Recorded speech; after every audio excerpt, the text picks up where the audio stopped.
그렇게 몰래 돈을 보내시면 어떡해요? 아, 그냥 민준이 축하 선물이에요. 그런 거면 그냥 봉투에 넣으시지. 왜 따로 또 보내세요? 저희를 무시하시는 건가요? 어머니, 장모님이 그냥 좋은 마음으로 하신 거예요. 좋은 마음? 우리 앞에서는 봉투 하나 주고, 뒤에서는 또 돈을 보내고, 이게 무슨 의도예요? 우리가 돈이 없어서 손주 용돈 못 주는 줄 아세요? 사돈 제가 그런 의도로 한 게 아니에요. 그냥 민준이에게 좀 더 주고 싶어서. 다 똑같은 핑계죠, 돈 있다고. 그렇게 유세 떨지 마세요. 우리도 손주 뒷바라지 충분히 할 수 있어요. 어머니, 진정하세요. 사람들이 다 보고 있어요. 창피해. 내가 틀린 말했어. 너 처갓집이 돈 있다고 그렇게 꼬리 흔드는 거야? 사돈, 오늘은 아이 돌잔치인데 이런 말씀은 삼가주세요. 그래요. 당신이 돈 내주면 그만이잖아요. 우리가 손해볼 것도 없고.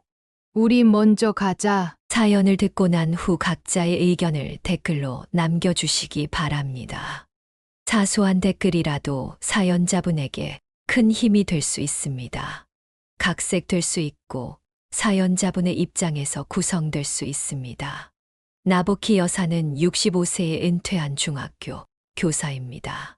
그녀의 삶은 평온했지만 무엇보다 그녀에게 소중한 것은 외동딸 수민이었습니다. 수민은 대학을 우수한 성적으로 졸업한 후 유명 광고회사에 취직했습니다. 그녀는 그곳에서 마케팅팀의 김준영을 만나 3년 동안 진지한 연애를 이어왔습니다. 어느 봄날 수민이 30살이 되었을 무렵 그녀는 어머니를 찾아와 조심스럽게 결혼 이야기를 꺼냈습니다. 엄마, 나 준영이랑 앞으로의 계획에 대해 진지하게 얘기 중이야. 나보키 여사는 기쁨에 두 손을 모아 가슴에 얹었습니다. 결혼한다는 말이니? 하지만 수민의 표정은 환하지 않았습니다. 그녀는 손가락으로 테이블을 톡톡 두드리며 걱정이 가득한 눈빛을 보였습니다. 솔직히 고민이 있어서 왔어. 무슨 일이니?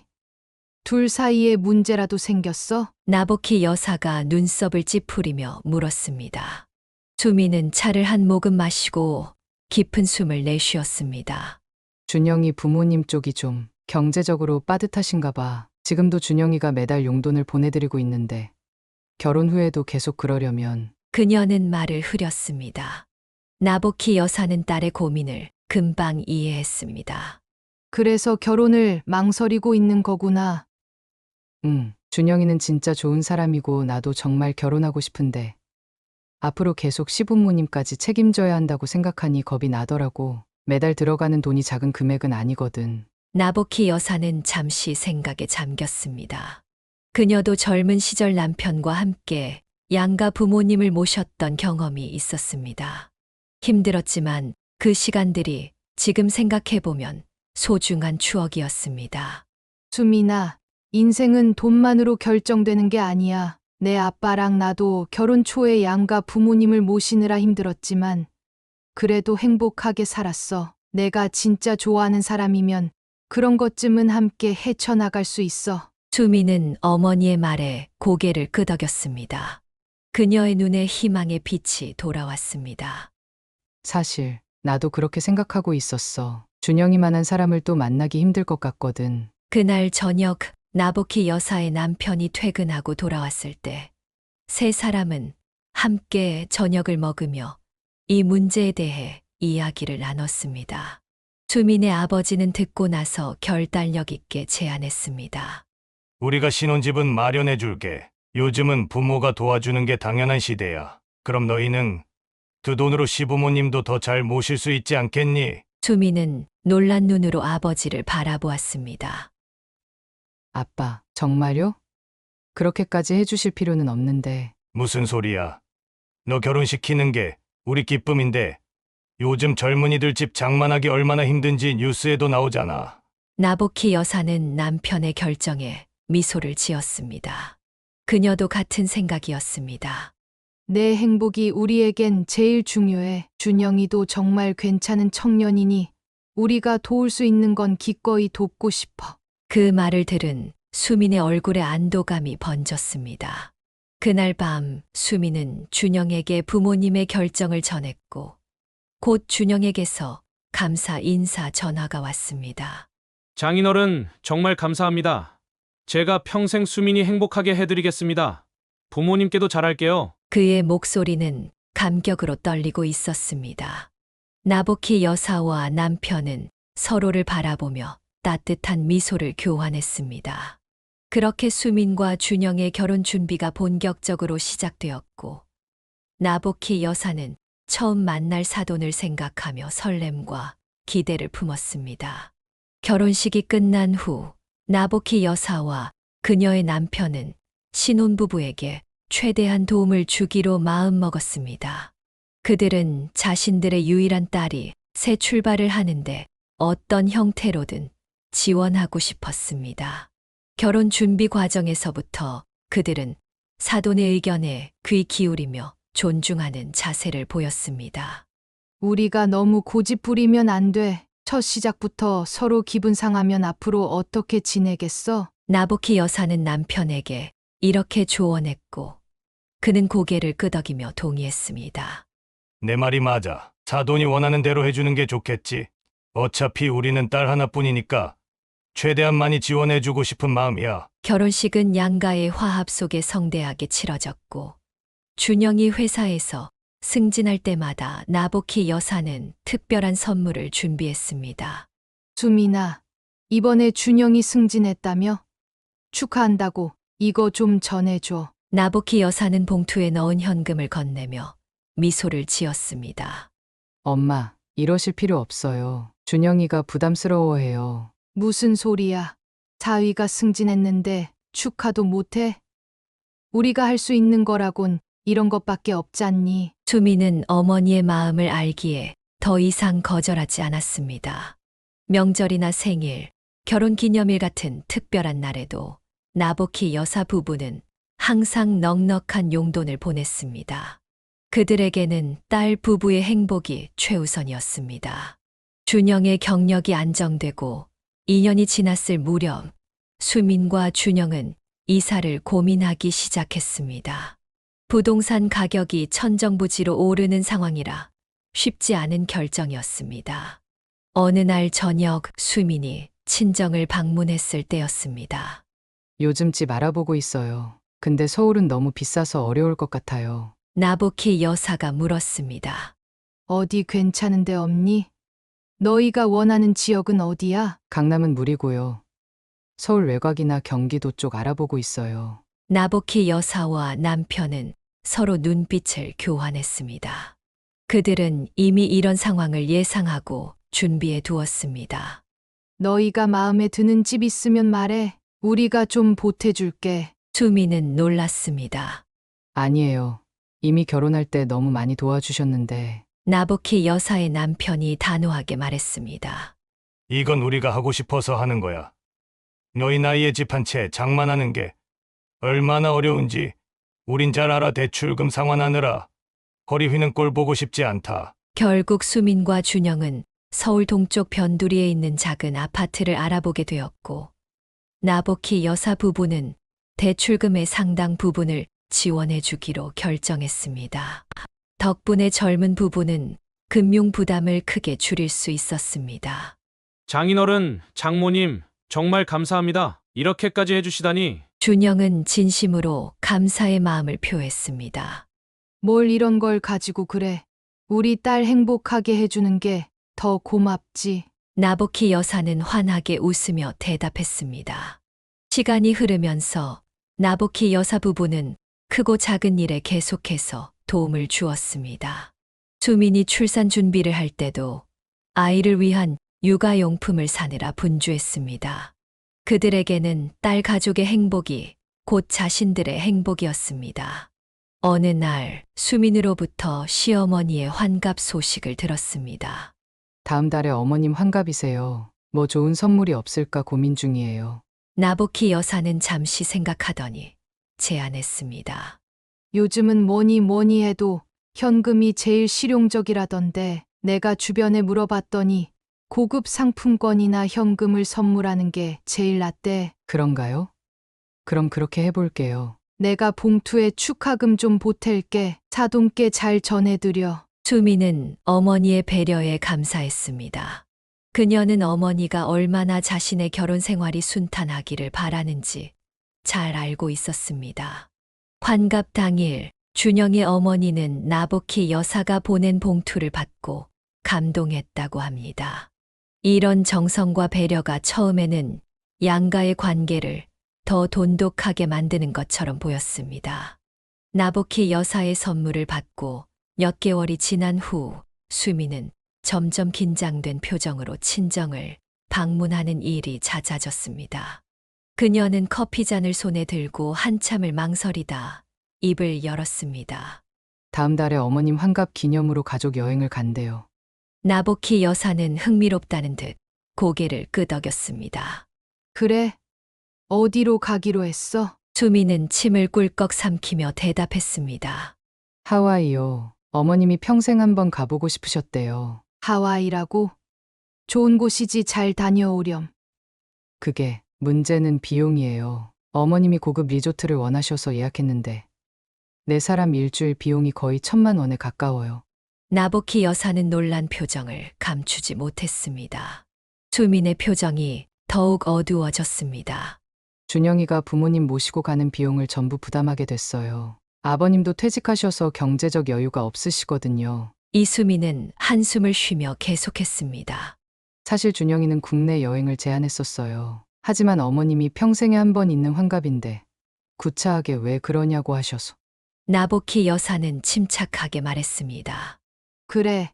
어르신들 소원이니 한 번쯤은 들어드리는 게 좋지. 너무 스트레스 받지 마. 문제는 우리가 지금 적금 들고 있던 돈을 거의 다 써야 한다는 거예요. 아이 가질 계획도 있었는데 육아 자금으로 모아둔 돈을 쓰게 됐어요. 준영은 집에서 수민과 이 문제로 날마다 고민했습니다. 어느 날 저녁 그는 용기를 내어 시어머니에게 전화를 걸었습니다. 어머니, 하와이 말고 제주도는 어떠세요? 거기도 정말 멋진 호텔이 많아요. 전화 너머로 들려오는 목소리는 냉랭했습니다. 왜 갑자기 그런 소리를 해?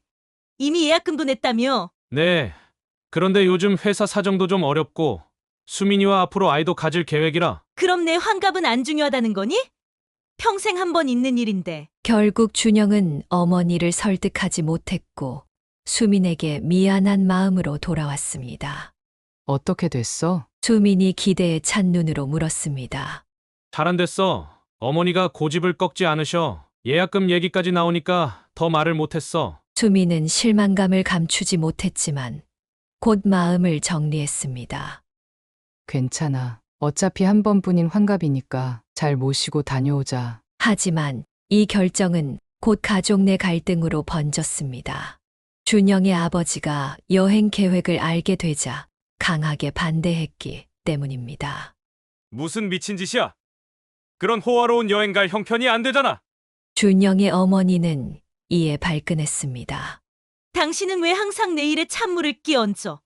아들이 효도하겠다는데 뭐가 문제야? 이 말다툼은 날이 갈수록 심해졌고 결국 준영의 부모님은 서로 말도 않는 상황이 되었습니다. 수미는 매일 밤 시부모님의 갈등 때문에 괴로워하는 남편을 지켜보며 가슴 아팠습니다. 여행을 일주일 앞둔 어느 날 수미는 나복희 여사에게 모든 상황을 털어놓았습니다.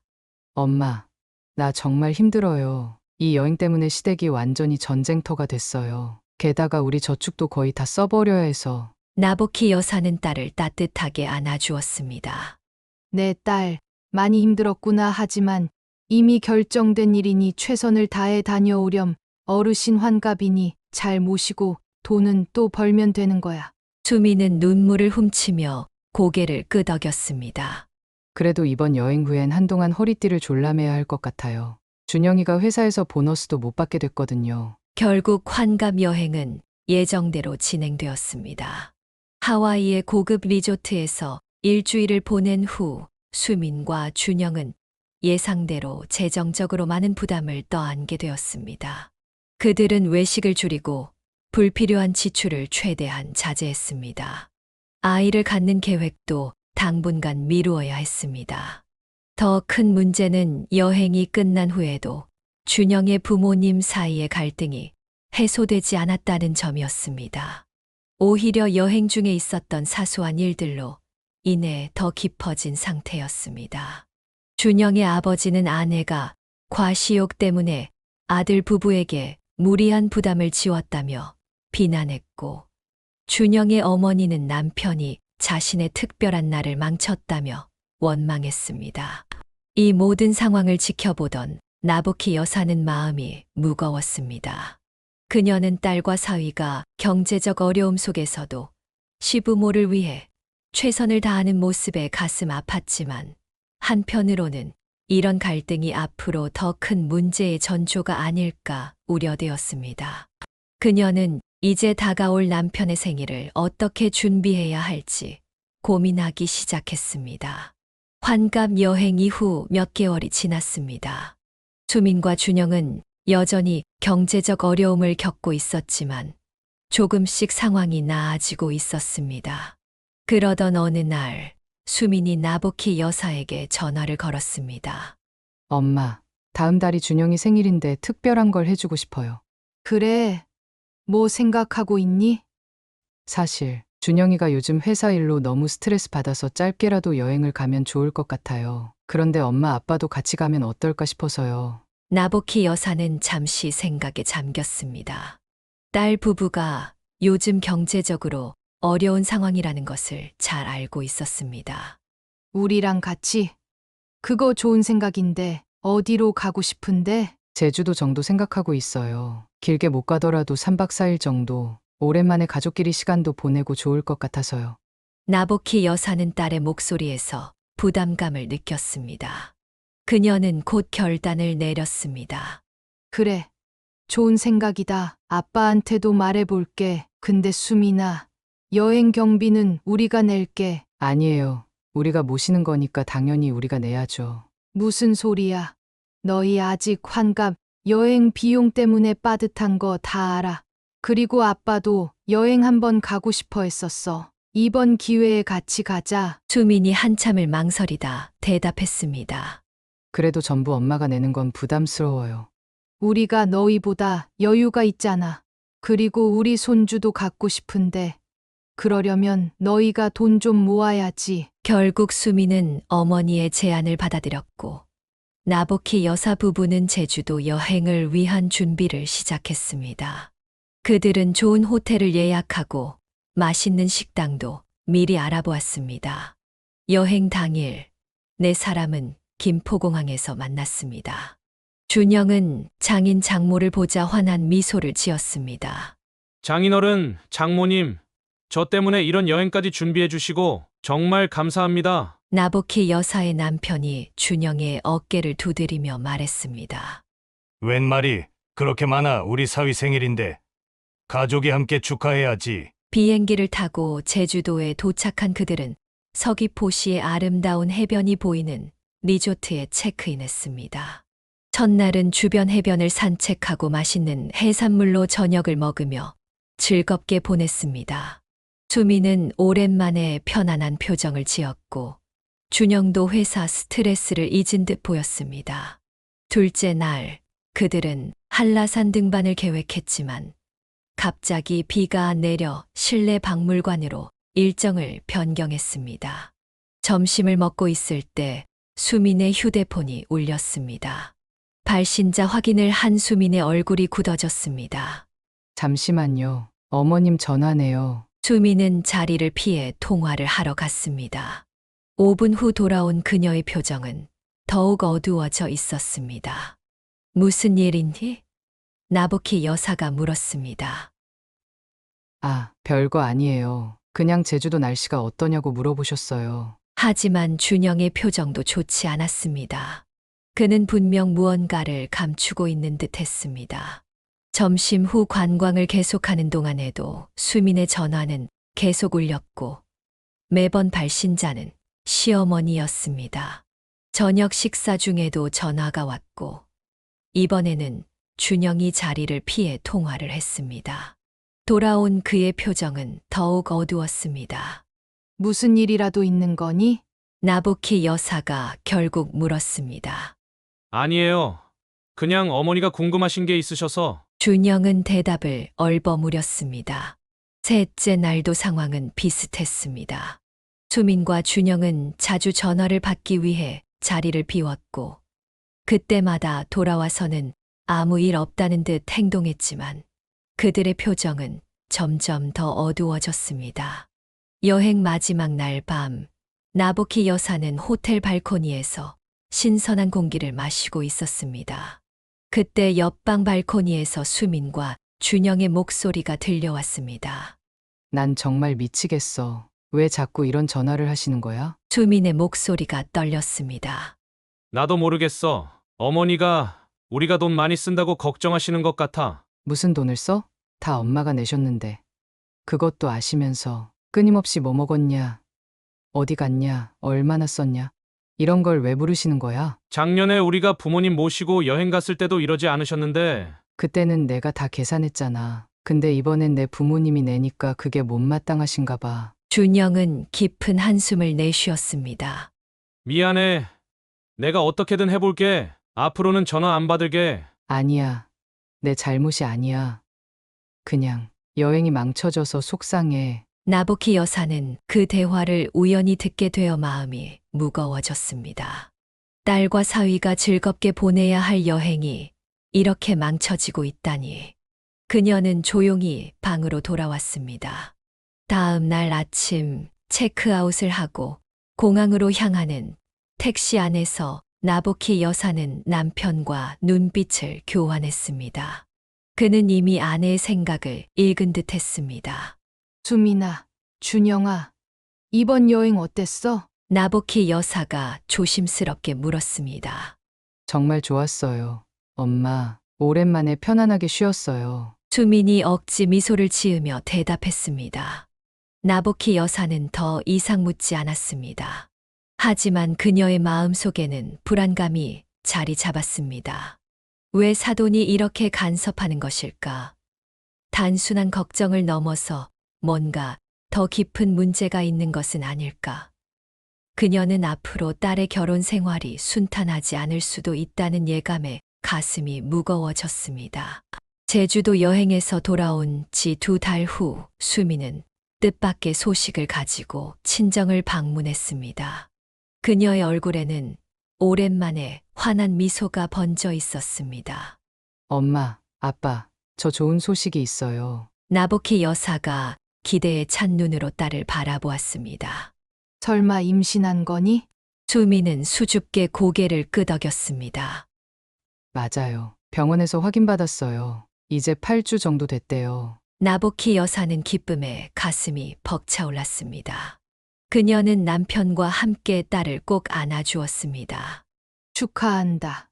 우리 딸, 정말 기쁜 소식이구나. 준영이는 알아. 수민의 아버지가 물었습니다. 네, 어제 말했어요. 너무 좋아하더라고요. 바로 시부모님께도 전화드렸고요.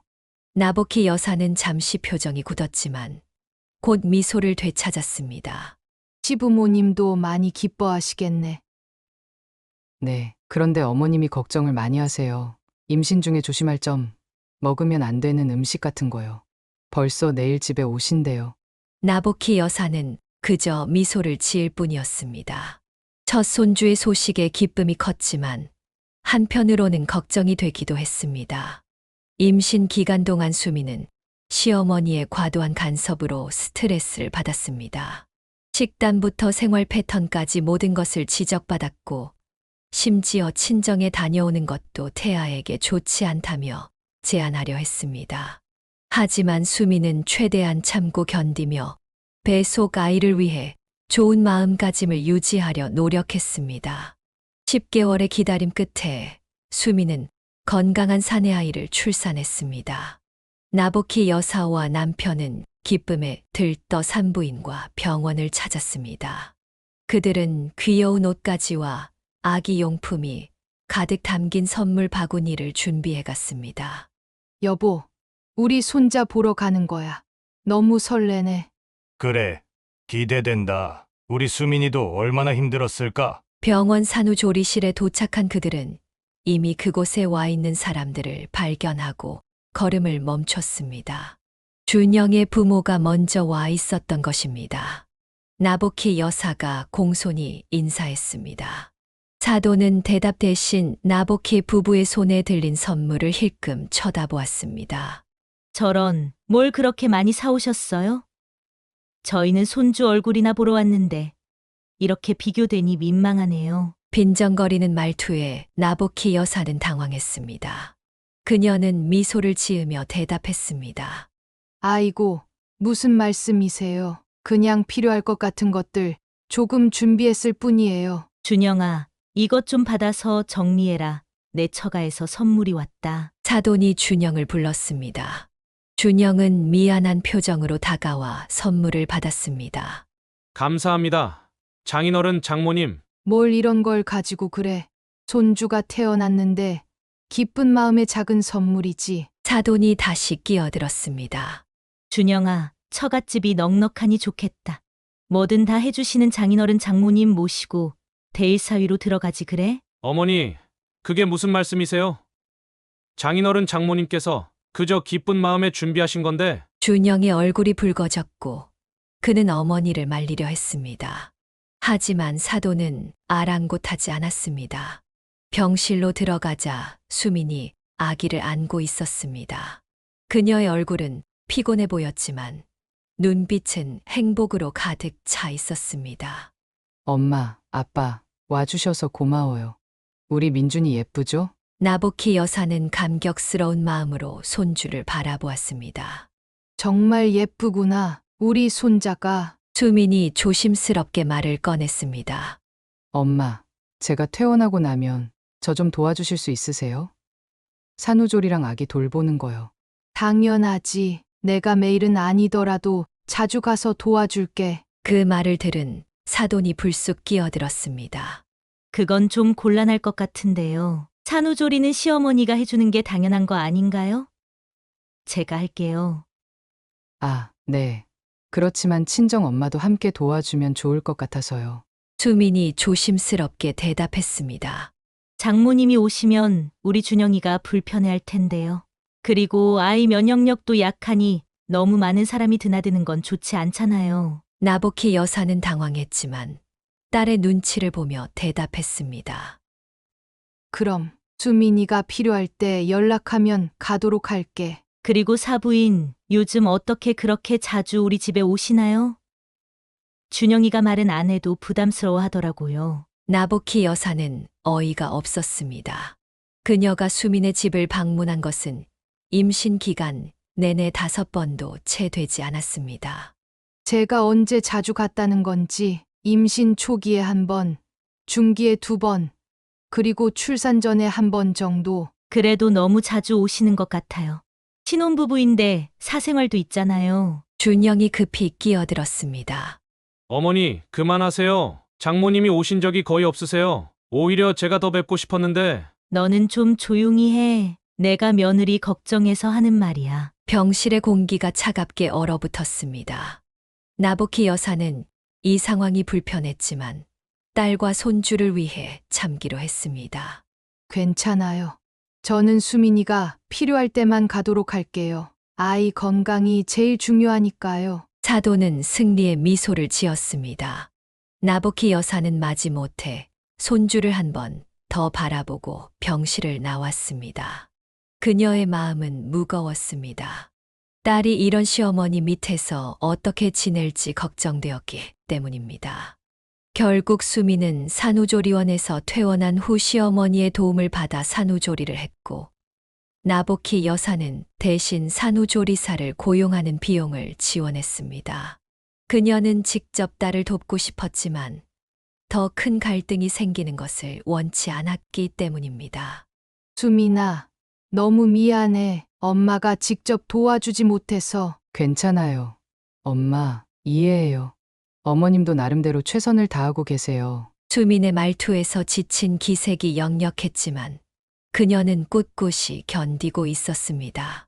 나보키 여사는 딸이 자신보다 현명하다는 생각에 가슴이 아팠습니다. 앞으로 수민이 어떤 어려움을 더 겪게 될지 그녀는 걱정되었습니다. 민준이가 태어난 지 열흘 후 수민은 산후조리원에서 퇴원하여 집으로 돌아왔습니다. 그녀는 출산의 고통과 피로로 몸이 여전히 회복 중이었지만 아기를 바라볼 때면 모든 것이 잊혀질 만큼 행복했습니다. 퇴원 전날 그녀는 어머니에게 전화를 걸었습니다. 엄마, 내일 집에 가요. 좀 무섭기도 하고 떨리기도 해요. 나보키 여사는 딸의 목소리에서 불안감을 느꼈습니다. 그럴 수 있지.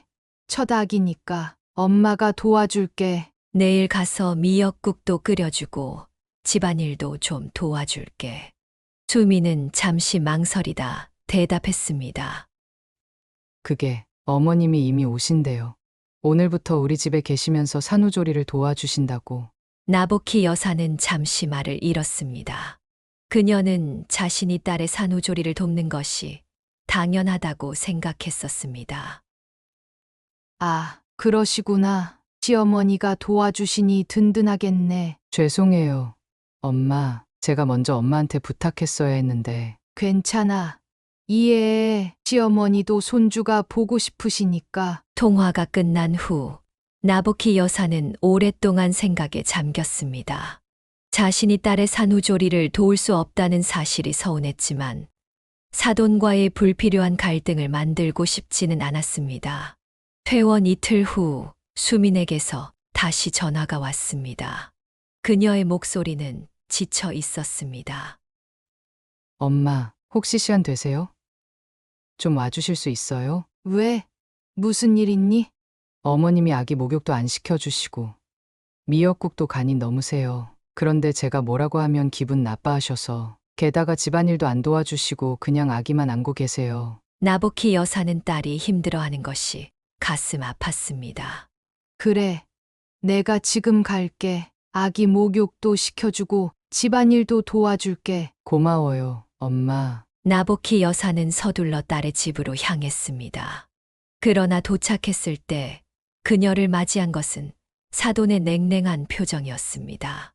어머, 사돈 어른이 웬일이세요? 수민이가 좀 힘들어해서 도와주러 왔어요. 제가 다 하고 있는데 무슨 도움이 필요하실까요? 아기는 제가 보고 있으니 신경 쓰실 필요 없어요. 나보키 여사는 당황했지만 침착하게 대답했습니다. 산모 몸조리도 중요하니까 제가 미역국도 좀 끓이고 집안일도 도울게요. 수민이 안방에서 나와 반가운 표정으로 어머니를 맞이했습니다. 엄마, 와줘서 고마워요. 나보키 여사는 바로 부엌으로 향해 미역국을 새로 끓이기 시작했습니다. 그녀는 수민이 좋아하는 방식으로 간을 맞추었습니다. 그러나 사돈은 계속해서 그녀의 행동을 지켜보며 비꼬는 말을 던졌습니다. 요리를 참 잘하시네요. 우리 며느리가 사돈 음식만 찾는 것도 이해가 가요. 아니에요. 그저 수민이가 좋아하는 맛이 어떤 건지 알고 있을 뿐이에요. 이렇게 미역국을 끓인 후 나보키 여사는 아기 목욕을 도우려 했습니다. 그러나 사돈이 단호하게 저지했습니다. 그건 제가 할게요. 아기는 면역력이 약해서 많은 사람이 만지면 안 돼요. 하지만 저는 손을 깨끗이 씻었고 죄송하지만 저희 집 규칙이에요. 아기는 할머니인 제가 돌볼게요. 수미는 마음이 아팠지만 갈등을 피하기 위해 입을 다물었습니다. 나보키 여사도 더 이상 고집을 부리지 않았습니다. 그날 저녁 준영이 퇴근하고 돌아왔을 때 집안의 분위기는 차갑게 얼어 있었습니다. 그는 상황을 직감하고 나보키 여사에게 미안한 듯 말했습니다. 장모님, 오늘 와주셔서 감사합니다. 수민이가 많이 편안해 보여요. 사돈이 곧바로 끼어들었습니다. 준영아, 장모님이 오시면 내가 불편하지 않니?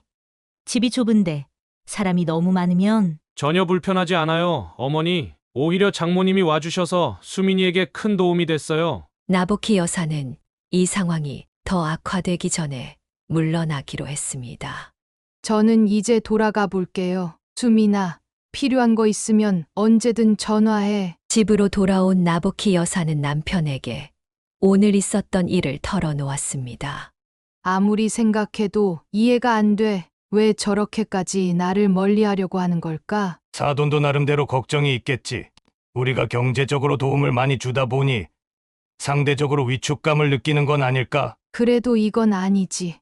외할머니가 손주도 못 안아보게 하다니. 다음 날 수민에게서 다시 연락이 왔습니다. 엄마, 어제 일은 정말 죄송해요. 괜찮아. 이해해. 시어머니도 손주가 귀여우니까 그러시는 거야. 근데 저희 정말 힘들어요. 어머님이 계속 아기만 독차지하시고 저는 쉬지도 못하게 이것저것 시키세요. 준영이도 매일 잔소리 들어서 스트레스 받고 나보키 여사는 한참을 생각한 끝에 제안했습니다. 그럼 이렇게 하자. 내가 직접 가진 못하더라도 산후조리 도우미를 쓰는 비용을 내줄게. 전문가가 오면 시어머니도 뭐라 하진 않으실 거야. 정말요? 그게 가능할까요? 당연하지. 우리 딸 건강이 제일 중요하니까. 그렇게 나보키 여사는 전문 산후조리 도우미를 고용하는 비용을 지원했습니다. 도우미는 매일 4시간씩 와서 집안일과 아기 돌보기를 도왔습니다. 사도는 처음에는 불만스러워했지만 전문가의 조언을 무시할 수는 없었습니다. 시간이 흐르면서 수민의 몸은 점차 회복되었고 아기도 건강하게 자랐습니다. 나보키 여사는 매주 한 번씩 전화로 딸의 안부를 물었지만 직접 방문하는 것은 자제했습니다. 그녀는 딸과 사위의 정신 건강을 위해 적절한 거리를 유지하는 것이 최선이라고 생각했습니다. 한 달이 지난 후 준영이 직접 나보키 여사에게 전화를 걸었습니다. 장모님, 정말 감사드립니다. 도우미 아주머니 덕분에 수민이가 많이 편해졌어요. 그리고 어머니가 이제 고향으로 돌아가셨어요. 다행이구나. 수민이 몸은 좀 어때? 많이 좋아졌어요. 그런데 장모님이 아기를 한 번도 제대로 못 보셨잖아요. 이번 주말에 저희 집에 와주시면 안 될까요? 나보키 여사의 눈에 눈물이 고였습니다. 그래. 꼭 갈게. 고맙다. 준영아. 그녀는 사위가 이렇게 배려심 깊은 사람이라는 것에 감사했습니다. 비록 사돈과의 관계는 여전히 어려웠지만 적어도 딸과 사위가 자신의 편이라는 사실이 위로가 되었습니다. 그리고 무엇보다 곧 사랑하는 외손자를 품에 안을 수 있다는 생각에 가슴이 벅차올랐습니다. 시간은 눈 깜짝할 사이에 흘러갔습니다. 어느덧 민준이가 태어난 지 1년이 되어 돌을 맞이하게 되었습니다. 수미는 아이의 첫 번째 생일을 어떻게 축하할지 고민하다가 나보키 여사에게 조언을 구했습니다. 엄마, 민준이 돌잔치 어떻게 하면 좋을까요? 요즘은 스튜디오에서 사진 찍고 가족끼리 조용히 식사하는 추세라던데. 나보키 여사는 딸의 의견을 존중하고 싶었습니다. 너희가 편한 대로 하면 돼. 큰 자리 갖기보다 의미 있게 보내는 게 중요하지. 수미는 잠시 고민하다 말했습니다. 사실 준영이 부모님이 호텔에서 돌잔치를 하자고 하시는데 우리는 좀 부담스러워요. 친척도 많지 않고 아기도 시끄러운 걸 싫어해서. 시부모님 의견도 존중해야 하니까 절충안을 찾아보는 게 어떨까? 호텔에서 하되 인원은 가족끼리만 소규모로. 결국 수민과 준영은 고급 호텔 레스토랑에 예약을 했습니다. 양가 부모님과 삼촌 부부 2명만 초대하여 아늑한 자리를 마련하기로 했습니다. 수민은 호텔 비용이 부담되었지만 첫 아이의 돌잔치라 특별하게 기억되길 바랐습니다. 돌잔치 당일 나보키 여사와 남편은 정성껏 준비한 선물을 들고 호텔에 도착했습니다. 그들은 유일한 외손자의 첫 생일을 축하하는 마음의 봉투에 넉넉한 축하금을 담았습니다. 또한 금으로 된 작은 돌반지도 준비했습니다. 여보, 우리 외손자 돌이라 나도 모르게 설레네. 민준이 보면 또 얼마나 컸을지. 그러게 말이야. 벌써 1년이라니. 참 빠르다. 호텔 로비에 들어서자 수민과 준영이 민준이를 안고 기다리고 있었습니다. 민준이는 돌잔치를 위해 특별히 맞춘 전통 한복을 입고 있었는데 그 모습이 너무나 귀여웠습니다. 와, 우리 손주 정말 장해졌네. 그새 또 컸구나. 나보키 여사가 민준이를 안으려 했지만 아이는 낯설어하며 엄마에게 더 안겼습니다. 괜찮아요. 엄마, 요즘 낯가림이 심해졌어요. 일행은 미리 예약해둔 레스토랑으로 향했습니다. 그곳에는 이미 준영의 부모님과 친척들이 도착해 있었습니다. 사돈은 나보키 여사 부부를 보자 형식적인 인사를 건넸습니다. 오셨군요. 날씨가 흐린데 오시느라 고생하셨겠네요. 아니에요. 손주 돌인데 무슨 고생겠어요. 잘 지내셨어요? 레스토랑은 고급스러운 분위기였습니다. 테이블 위에는 정성스럽게 세팅된 코스 요리가 준비되어 있었고, 한쪽에는 돌잡이, 물건들과 떡 케이크가 놓여 있었습니다. 수민과 준영이 많은 공을 들인 것이 느껴졌습니다. 자리가 정말 근사하네, 수민아. 준비하느라 고생 많았지? 괜찮아요. 민준이 첫 돌이니까 특별하게 해주고 싶었어요. 식사가 시작되고 첫 번째 코스가 나왔습니다. 모두 음식을 즐기며 담소를 나누었습니다. 그때 레스토랑 직원이 다가와 와인 주문을 받겠다고 했습니다. 어떤 와인을 드시겠습니까? 준영이 답하려는 찰나 그의 어머니가 먼저 입을 열었습니다. 저기 저 빈티지 와인 있죠? 그거 한 병 주세요. 준영은 당황한 기색이 역력했습니다. 그녀가 가리킨 와인은 병당 50만 원이 넘는 고가의 와인이었기 때문입니다. 어머니, 그건 좀. 에이, 내 아들 첫 돌인데 뭘 아까워해. 인생에 이런 날이 몇 번이나 있다고. 나보키 여사는 사돈의 행동이 의아했습니다. 불과 몇 달 전까지만 해도 아들 돈을 함부로 쓴다며 불평하던 사람이 갑자기 고가의 와인을 주문하는 것이 이해되지 않았습니다. 하지만 자리의 분위기를 위해 아무 말도 하지 않았습니다. 결국 비싼 와인이 테이블에 놓였고 준영의 아버지가 건배를 제안했습니다. 우리 손주 민준이의 건강과 행복을 위해 건배합시다. 모두 잔을 들어 축하의 건배를 했습니다. 식사는 계속되었고 마침내 돌잡이 세리머니 시간이 되었습니다. 민준이 앞에는 연필, 돈, 실타래, 공 등 여러 가지 물건이 놓였습니다. 민준아, 맘에 드는 거 하나 골라봐. 돌잡이 세리머니와 케이크 커팅이 끝나고 식사도 마무리 단계에 접어들었습니다. 나보키 여사는 슬며시 휴대폰을 꺼내 준영의 계좌로 추가 축하금을 이체했습니다. 봉투에 넣은 것과는 별도로 민준이의 첫 돌을 더 특별하게 축하하고 싶었기 때문입니다. 여보, 나 민준이 용돈 좀 더 보냈어. 그래. 잘했어. 첫 손주 돌인데 넉넉히 해야지. 그 순간 화장실에서 돌아오던 사돈이 우연히 나보키 여사의 휴대폰 화면을 보게 되었습니다. 그녀의 얼굴이 순간 일그러졌습니다. 그렇게 몰래 돈을 보내시면 어떡해요? 나보키 여사는 당황했습니다. 아, 그냥 민준이 축하 선물이에요. 그런 거면 그냥 봉투에 넣으시지. 왜 따로 또 보내세요? 저희를 무시하시는 건가요? 식사 자리의 분위기가 갑자기 싸늘해졌습니다. 준영이 어머니를 진정시키려 했습니다. 어머니, 장모님이 그냥 좋은 마음으로 하신 거예요. 좋은 마음? 우리 앞에서는 봉투 하나 주고 뒤에서는 또 돈을 보내고 이게 무슨 의도예요? 우리가 돈이 없어서 손주 용돈 못 주는 줄 아세요? 나보키 여사는 당혹스러웠습니다. 그녀는 단지 외손자를 위한 마음에서 한 행동이었는데 이렇게 오해를 받게 될 줄은 몰랐습니다. 사돈, 제가 그런 의도로 한 게 아니에요. 그냥 민준이에게 좀 더 주고 싶어서. 다 똑같은 핑계죠. 돈 있다고.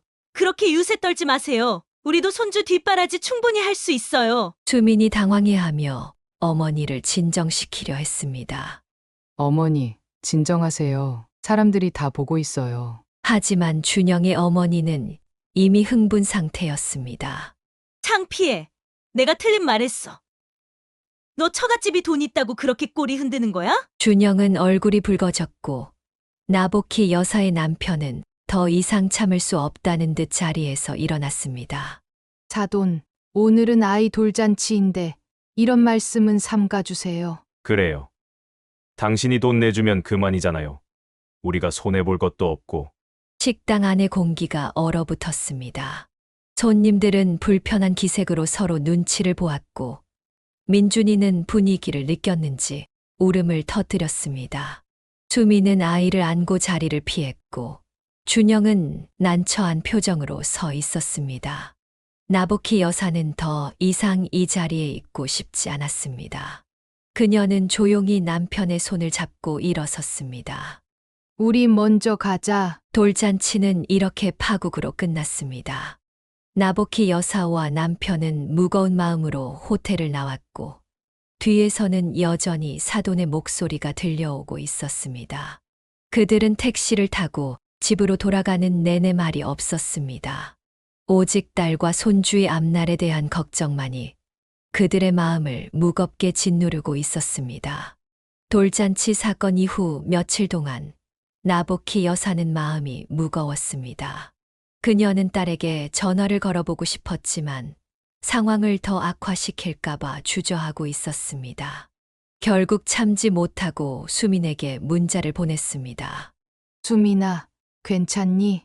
걱정되어서 연락해. 민준이는 잘 지내? 한참 후에야 수민의 답장이 왔습니다. 엄마, 지금 정말 혼란스러워요. 나중에 통화할게요. 그 답장을 받고 나보키 여사는 더욱 불안해졌습니다. 그녀의 예감은 틀리지 않았습니다. 사흘 후 수민과 준영이 불쑥 나보키 여사의 집을 찾아왔습니다. 그들의 표정은 무척 어두웠습니다. 어머, 갑자기 왜 왔니? 무슨 일 있어? 수민은 울먹이며 어머니에게 달려들었습니다. 엄마, 정말 미치겠어요. 그들을 거실로 안내하고 차를 대접한 후 나보키 여사는 조심스럽게 물었습니다. 무슨 일인지 말해봐. 돌잔치 이후로 어떻게 지냈어? 준영이 깊은 한숨을 내쉬었습니다. 장모님, 돌잔치 이후로 어머니가 계속 장모님 얘기를 하세요. 돈 있다고. 우리 가족을 좌지우지하려 한다느니, 자기들을 무시한다느니. 수민이 말을 이었습니다. 그게 끝이 아니에요. 어제는 아예 우리 집에 찾아오셔서 장모님이 우리한테 사준 집 얘기까지 꺼내셨어요. 나보키 여사는 놀랐습니다. 집. 왜 갑자기 집 얘기를 하시는데? 장모님이 집을 사줘서 우리가 시부모를 홀대한다고 하셨어요. 우리 엄마가 다 해주니까 시부모는 안중에도 없다고. 준영은 고개를 떨구었습니다. 정말 죄송합니다. 장모님 어머니가 그렇게 말씀하실 줄은 몰랐어요. 그때 수민의 아버지가 퇴근하고 들어왔습니다. 그는 거실의 분위기를 보고 곧바로 상황을 파악했습니다. 무슨 일이냐? 또 사돈이 문제를 일으켰나? 수민이 아버지에게도 상황을 설명했습니다. 수민의 아버지는 분노를 참지 못하고 벌떡 일어났습니다. 이건 정말 참을 수 없군. 돈 얘기를 꺼내는 것도 모자라 이제는 집까지. 도대체 뭘 바라는 거야? 나보키 여사가 남편을 진정시키려 했지만 그는 이미 화가 단단히 났습니다. 여보, 진정해. 일단 자세한 얘기를 더 들어보자. 준영이 조심스럽게 말을 이었습니다. 저도 어머니에게 왜 그러시냐고 물었어요. 그랬더니 어머니가 갑자기 저희 집이 마음에 안 든다고 하시더라고요. 장모님이 사주셨기 때문에 거기서 사는 게 불편하다고. 그게 무슨 말도 안 되는 소리야? 수민의 아버지가 소리쳤습니다. 그게 다가 아니에요. 수민이 떨리는 목소리로 말을 이었습니다. 어머니께서 아예 우리 결혼을 후회한다고까지 말씀하셨어요. 처가가 돈이 있어서 준영이를 꼬셨다고, 하나뿐인 아들을 빼앗아 갔다고. 나보키 여사는 그 말을 듣고 가슴이 철렁 내려앉았습니다. 그녀는 여러 감정이 뒤섞여 어떤 말을 해야 할지 몰랐습니다. 그래서 준영이는 뭐라고 했니? 저는 당연히 어머니를 말렸죠. 장모님이 저희를 위해 얼마나 많은 걸 해주셨는지. 그리고 그건 전부 좋은 마음에서 비롯된 거라고 설명했어요. 그랬더니 어머니가 더 화를 내셨어요. 수민이 말했습니다. 여태까지 남의 자식 키우는데 돈 쓴 적 없는데 왜 수민이네는 그렇게 해주냐면서 계속 시비를 걸으셨어요. 나보키 여사의 남편은 더 이상 참을 수 없다는 듯 벌떡 일어섰습니다. 이건 정말 말이 안 되는군. 우리가 딸과 사위를 도와주는 게 뭐가 문제라는 거야? 이제 와서 집 사준 것도 시비 거는 거야? 아빠, 진정하세요. 수민이 아버지의 팔을 잡았습니다. 어떻게 진정해? 이런 식으로 우리 딸 괴롭히는데? 나보키 여사도 화가 났지만 더 큰 갈등을 원치 않았습니다. 여보, 잠시만 냉정하게 생각해보자. 지금 화내봤자 상황만 악화될 뿐이야. 그때 갑자기 현관 초인종이 울렸습니다. 모두가 깜짝 놀라 쳐다보았습니다. 문을 열자 놀랍게도 사돈 부부가 서 있었습니다. 그들의 표정은 무척 험악했습니다.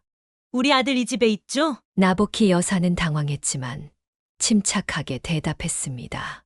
안에 있어요. 들어오세요. 사돈 부부가 거실로 들어오자 분위기는 더욱 팽팽해졌습니다.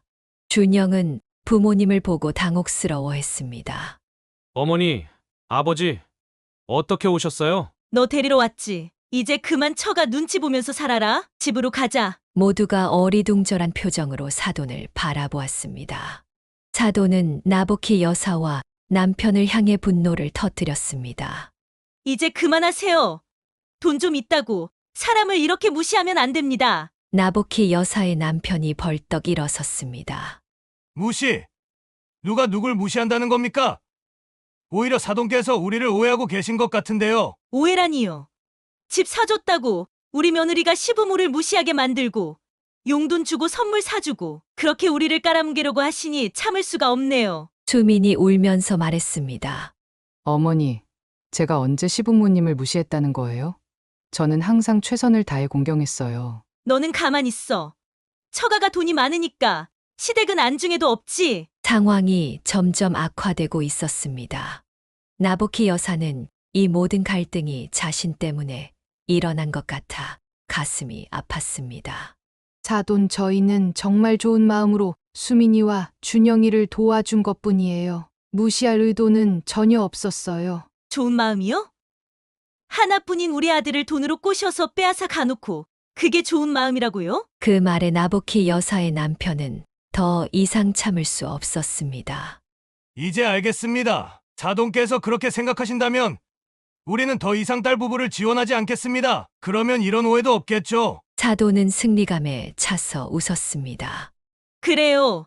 이제 와서 그런 말씀을 하시니 기분이 좀 낫네요. 그리고 집도 돌려받으세요. 우리 아들이 그 집에서 사는 게 불편해요. 모두가 놀란 표정을 지었습니다. 준영이 분노에 차서 일어섰습니다. 어머니, 도대체 무슨 말씀을 하시는 거예요? 그 집은 장인어른과 장모님이 우리를 위해 사주신 거예요. 그래. 그래서 내가 처가 눈치만 보잖아. 이제 그만. 준영은 잠시 침묵했다가 결단을 내린 듯 말했습니다. 알겠습니다. 어머니 말씀대로 하겠습니다. 장모님, 집을 다시 가져가세요. 저희는 다른 곳으로 이사하겠습니다. 수민이 놀라서 남편을 바라보았습니다. 준영아, 무슨 소리야? 미안해, 수민아. 하지만 이렇게는 더 이상 못 살겠어. 우리 힘으로 다시 시작하자. 나보키 여사와 남편은 충격을 받았습니다. 그들은 딸과 사위를 위해 최선을 다했는데 이런 결과를 맞게 될 줄은 몰랐습니다. 나보키 여사는 눈물을 참으며 말했습니다. 준영아, 그럴 필요 없어. 집은 너희 것이야. 하지만 준영은 결심한 듯 보였습니다. 죄송합니다. 장모님, 하지만 이게 최선인 것 같습니다. 사도는 기뻐하는 듯 했지만 수미는 충격에 빠진 채 울고 있었습니다. 나보키 여사와 남편은 서로를 바라보며 깊은 상처를 느꼈습니다. 그들은 이 상황이 어떻게 여기까지 오게 되었는지 이해할 수 없었습니다. 결국 사돈 두 분은 준영을 데리고 자리를 떠났고 수미는 부모님 집에 남았습니다. 그날 밤 나보키 여사 가족은 깊은 슬픔 속에 잠겼습니다. 그들은 이 갈등이 앞으로 어떻게 전개될지 그리고 수민과 준영의 결혼 생활이 어떻게 될지 걱정했습니다. 갈등의 폭풍이 지나간 후 나보키 여사의 집에는 깊은 침묵만이 흘렀습니다. 수미는 친정에서 며칠을 보내며 마음을 추스르려 했지만 아이가 보고 싶어 결국 집으로 돌아갔습니다. 나보키 여사는 딸이 떠난 후에도 자주 연락하고 싶었지만 상황을 악화시킬까 두려워 전화기만 바라볼 뿐이었습니다. 여보, 우리가 너무 멀리 간 걸까? 나보키 여사가 남편에게 물었습니다. 뭐가 멀리 갔다는 거야? 우리는 그저 딸을 도우려고 한 것뿐인데 이렇게 오해받을 줄 누가 알았겠어. 나보키 여사는 창밖을 바라보며 한숨을 내쉬었습니다. 그래도 집에 대한 얘기까지 나왔으니 정말 돌려받아야 할까? 말도 안 돼. 그건 우리가 딸과 사위를 위해 준 선물이야. 사돈이 무슨 권리로 돌려받으라고 하는 건지 모르겠네. 이렇게 두 사람이 갈등하는 동안 수민과 준영의 집에서도 심각한 대화가 오가고 있었습니다. 준영은 자신의 결정을 바꾸지 않았고 수민은 이해할 수 없다는 표정으로 남편을 바라보았습니다. 준영아, 우리 정말 집을 포기해야 해? 이건 너무 큰 결정이야. 미안해. 수민아, 하지만 이 상황을 끝내려면 이게 최선인 것 같아. 어머니가 집 때문에 이렇게 괴롭히시는데 차라리 포기하고 새 출발하는 게 낫지 않을까? 수민은 눈물을 참으며 고개를 저었습니다. 그래도 우리 민준이를 위해서 엄마 아빠가 마련해 주신 집인데 그냥 버리기엔 너무 아깝잖아. 준영은 침착하게 수민의 손을 잡았습니다. 버리는 게 아니야. 이 상황을 끝내기 위한 결단이야. 우리가 지금은 어렵더라도 나중에 우리 힘으로 다시 집을 마련하면 돼. 두 사람의 대화는 깊은 밤까지 이어졌고 결국 준영은 다음 날 변호사를 찾아가 증여계약서를 작성했습니다. 그는 장인어른 앞으로 집을 다시 명의 이전하기로 결정했습니다. 이틀 후 준영은 부모님을 찾아갔습니다. 그는 탁자 위에 공증된 증여계약서를 내려놓았습니다. 어머니, 아버지, 제가 장인어른께 집을 돌려드리기로 했습니다. 준영의 어머니는 믿을 수 없다는 듯 서류를 들여다보았습니다. 정말로 했구나. 우리 아들이 이렇게까지 할 줄은. 어머니가 원하신 대로 했습니다. 이제 더 이상 처가의 도움은 받지 않을 거예요. 준영의 어머니는 갑자기 당황한 기색이 역력했습니다. 아니, 그러니까 내 말은 그런 뜻이 아니었는데. 그리고 어머니, 한 가지 더 말씀드릴 게 있습니다. 준영은 심호흡을 한 후 단호하게 말을 이었습니다. 저와 수민이 그리고 민준이는 당분간 어머니와 거리를 두려고 합니다. 지금처럼 계속 갈등하면서 살 수는 없으니까요. 뭐라고? 너 지금 무슨 말을 하는 거니? 부모와 연을 끊겠다는 거야? 준영의 아버지도 놀라서 자리에서 일어났습니다. 준서가, 너 정신이 있는 거야? 어머니 말씀이 심하긴 했어도 그렇지, 부모를 버리겠다니. 버리는 게 아닙니다. 모두의 마음이 진정될 때까지 잠시 시간을 갖자는 거예요. 어머니가 계속 장모님을 비난하고 수민이를 괴롭히는 한 저희 가정은 평화로울 수 없어요. 준영의 어머니는 눈물을 흘리기 시작했습니다. 이게 다 내 처가 때문이야. 돈으로 우리 아들을 사서 부모까지 버리게 만들다니. 어머니, 이제 그만하세요. 제 결정입니다. 돈 문제도 더 이상 없을 거예요. 저희 생활비도 더 이상 드리지 않을게요. 뭐라고? 그럼 우리는 어떻게 살라고? 준영은 진정하려 노력하며 차분히 대답했습니다. 아버지는 아직 일하고 계시잖아요. 그리고 어머니도 건강하시니 파트타임이라도 시작하시면 좋을 것 같아요. 저희도 앞으로 아이 키우는데 돈이 많이 들 거예요. 준영의 어머니는 갑자기 가슴을 부여잡고 의자에 털썩 주저앉았습니다. 어머니. 준영이 놀라서 달려갔습니다. 이런 모욕을 내가 평생 너를 위해 살았는데. 준영의 아버지가 아내를 부축하며 소리쳤습니다. 봐라. 내 어머니가 쓰러지시잖아. 이러려고 그랬니? 준영은 어머니의 상태를 확인하고 안심했습니다. 실제로 쓰러진 것은 아니었고 감정적인 충격으로 인한 반응이었습니다. 아버지, 죄송합니다. 하지만 이건 제 가정을 위한 결정이에요. 시간이 지나면 어머니도 이해하실 거예요. 집으로 돌아온 준영은 수민에게 모든 일을 이야기했습니다. 수민은 남편의 손을 꼭 잡았습니다. 괜찮아. 우리 함께 이겨낼 수 있어. 준영은 씁쓸한 미소를 지었습니다. 그리고 하나 더. 어머니 전화번호를 내 휴대폰에서 차단했어. 당분간은 연락을 끊는 게 좋을 것 같아. 수민은 놀랐지만 남편의 결정을 존중하기로 했습니다. 그날 저녁 수민은 어머니에게 전화를 걸었습니다.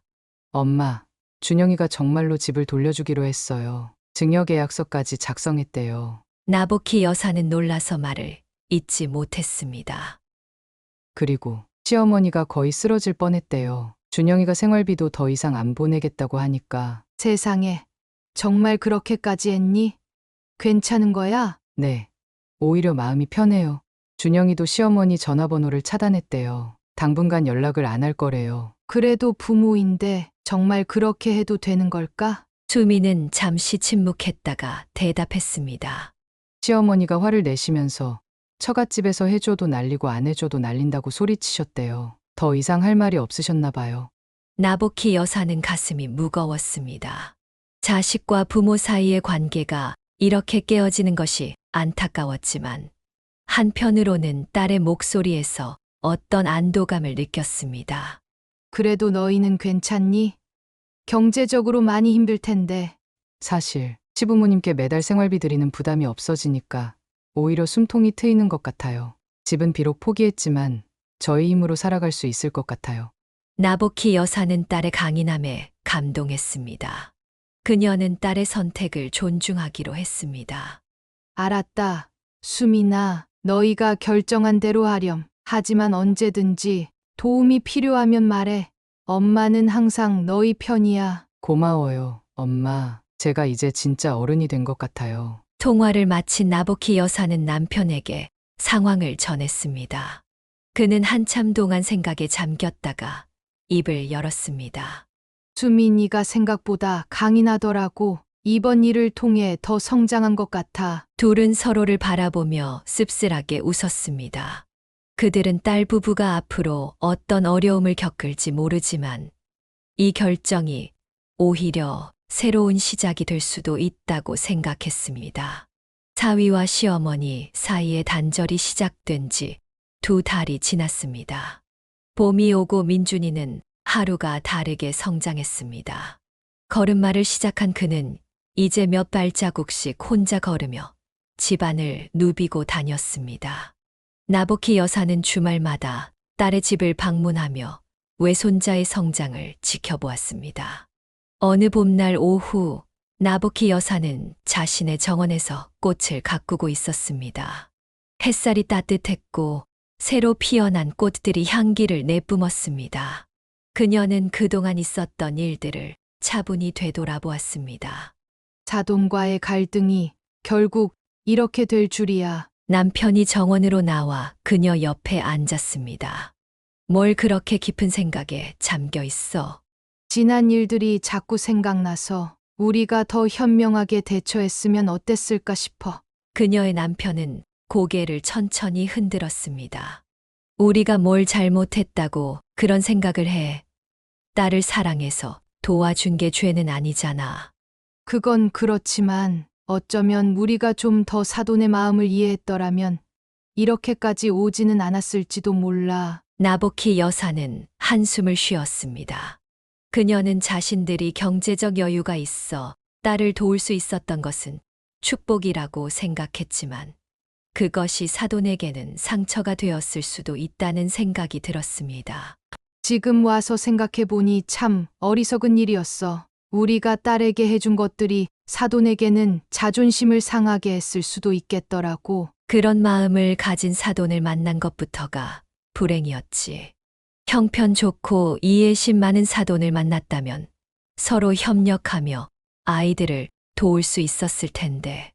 나복희 여사는 손에 든 꽃을 바라보며 미소를 지었습니다.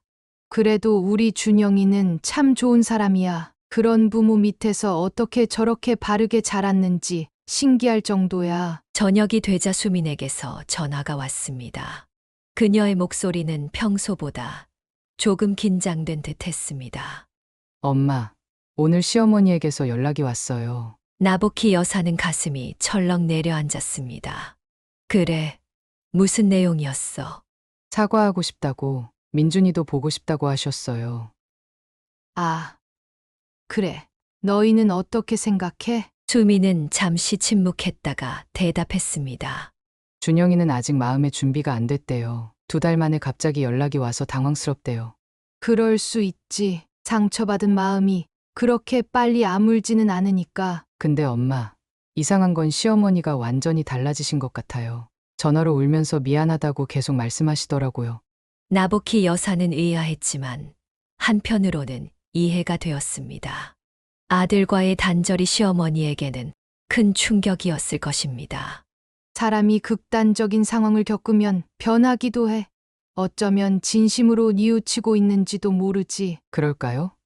저는 아직 잘 모르겠어요. 준영이는 더 시간이 필요하대요. 그래, 서두를 필요 없어. 너희가 준비될 때까지 기다려도 늦지 않아. 통화를 마친 후 나보키 여사는 사돈이 정말로 변했을지 궁금했습니다.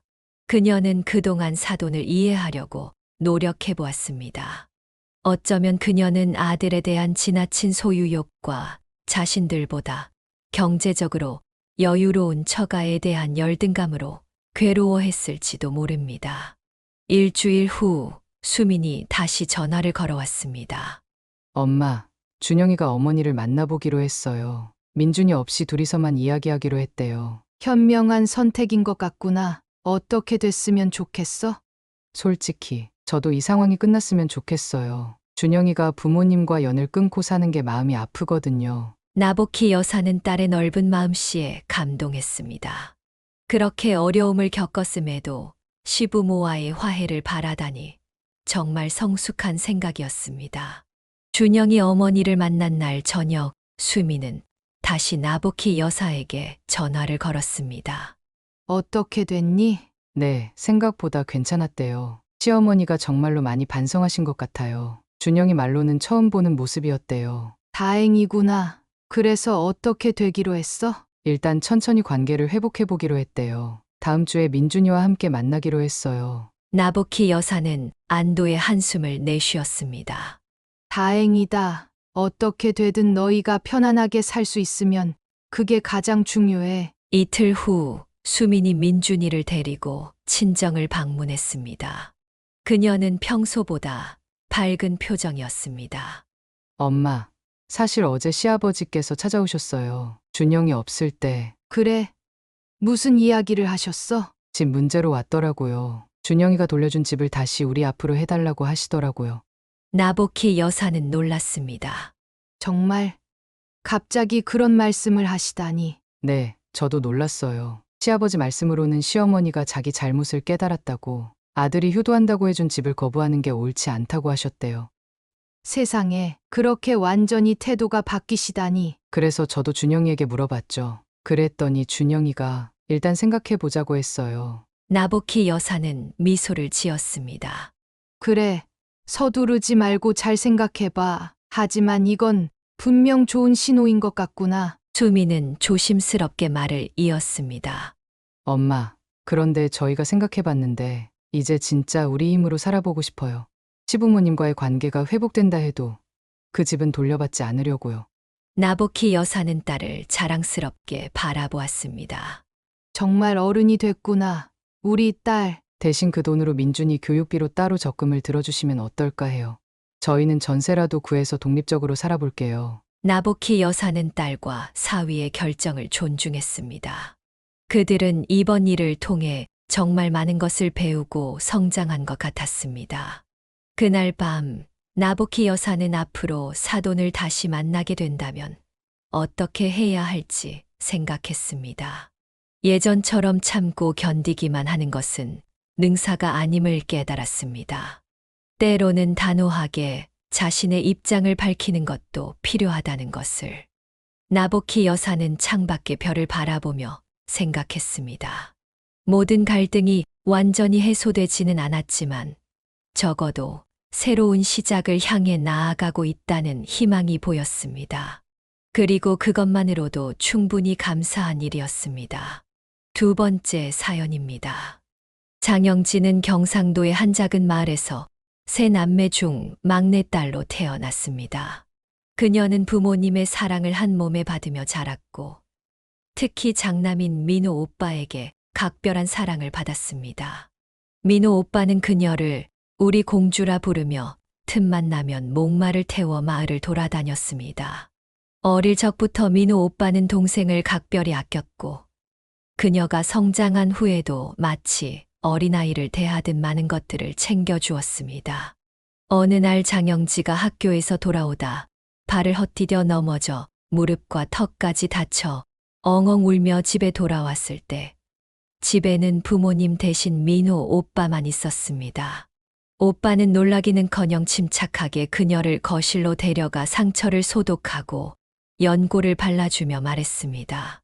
자, 치료 끝. 앞으로는 길 볼 때 발밑도 잘 살피고 조심해서 다녀. 고마워 오빠. 근데 오빠는 정말 대단해. 피도 많이 나고 상처도 심한데 전혀 놀라지도 않고. 내가 울면서 들어오는데 내가 놀라면 넌 더 불안해하지 않겠어? 민호 오빠가 그녀의 머리를 쓰다듬으며 말할 때 그녀는 오빠가 진짜 슈퍼맨 같다고 느꼈습니다. 세월이 흘러 성인이 된 민호 오빠는 대학에 진학하지 않고 부모님의 농사일을 도왔습니다. 틈틈이 경운기를 몰기도 하고 마을의 짐꾼이 되어 어르신들의 무거운 짐을 날라드리는 등 다양한 일을 하며 가족을 지원했습니다. 반면 둘째 오빠 기현은 민호와는 정반대 성격의 소유자였습니다. 어릴 때부터 영특하고 공부를 잘한다는 칭찬을 들으며 자란 기현은 오직 자신만을 생각하는 사람이었습니다.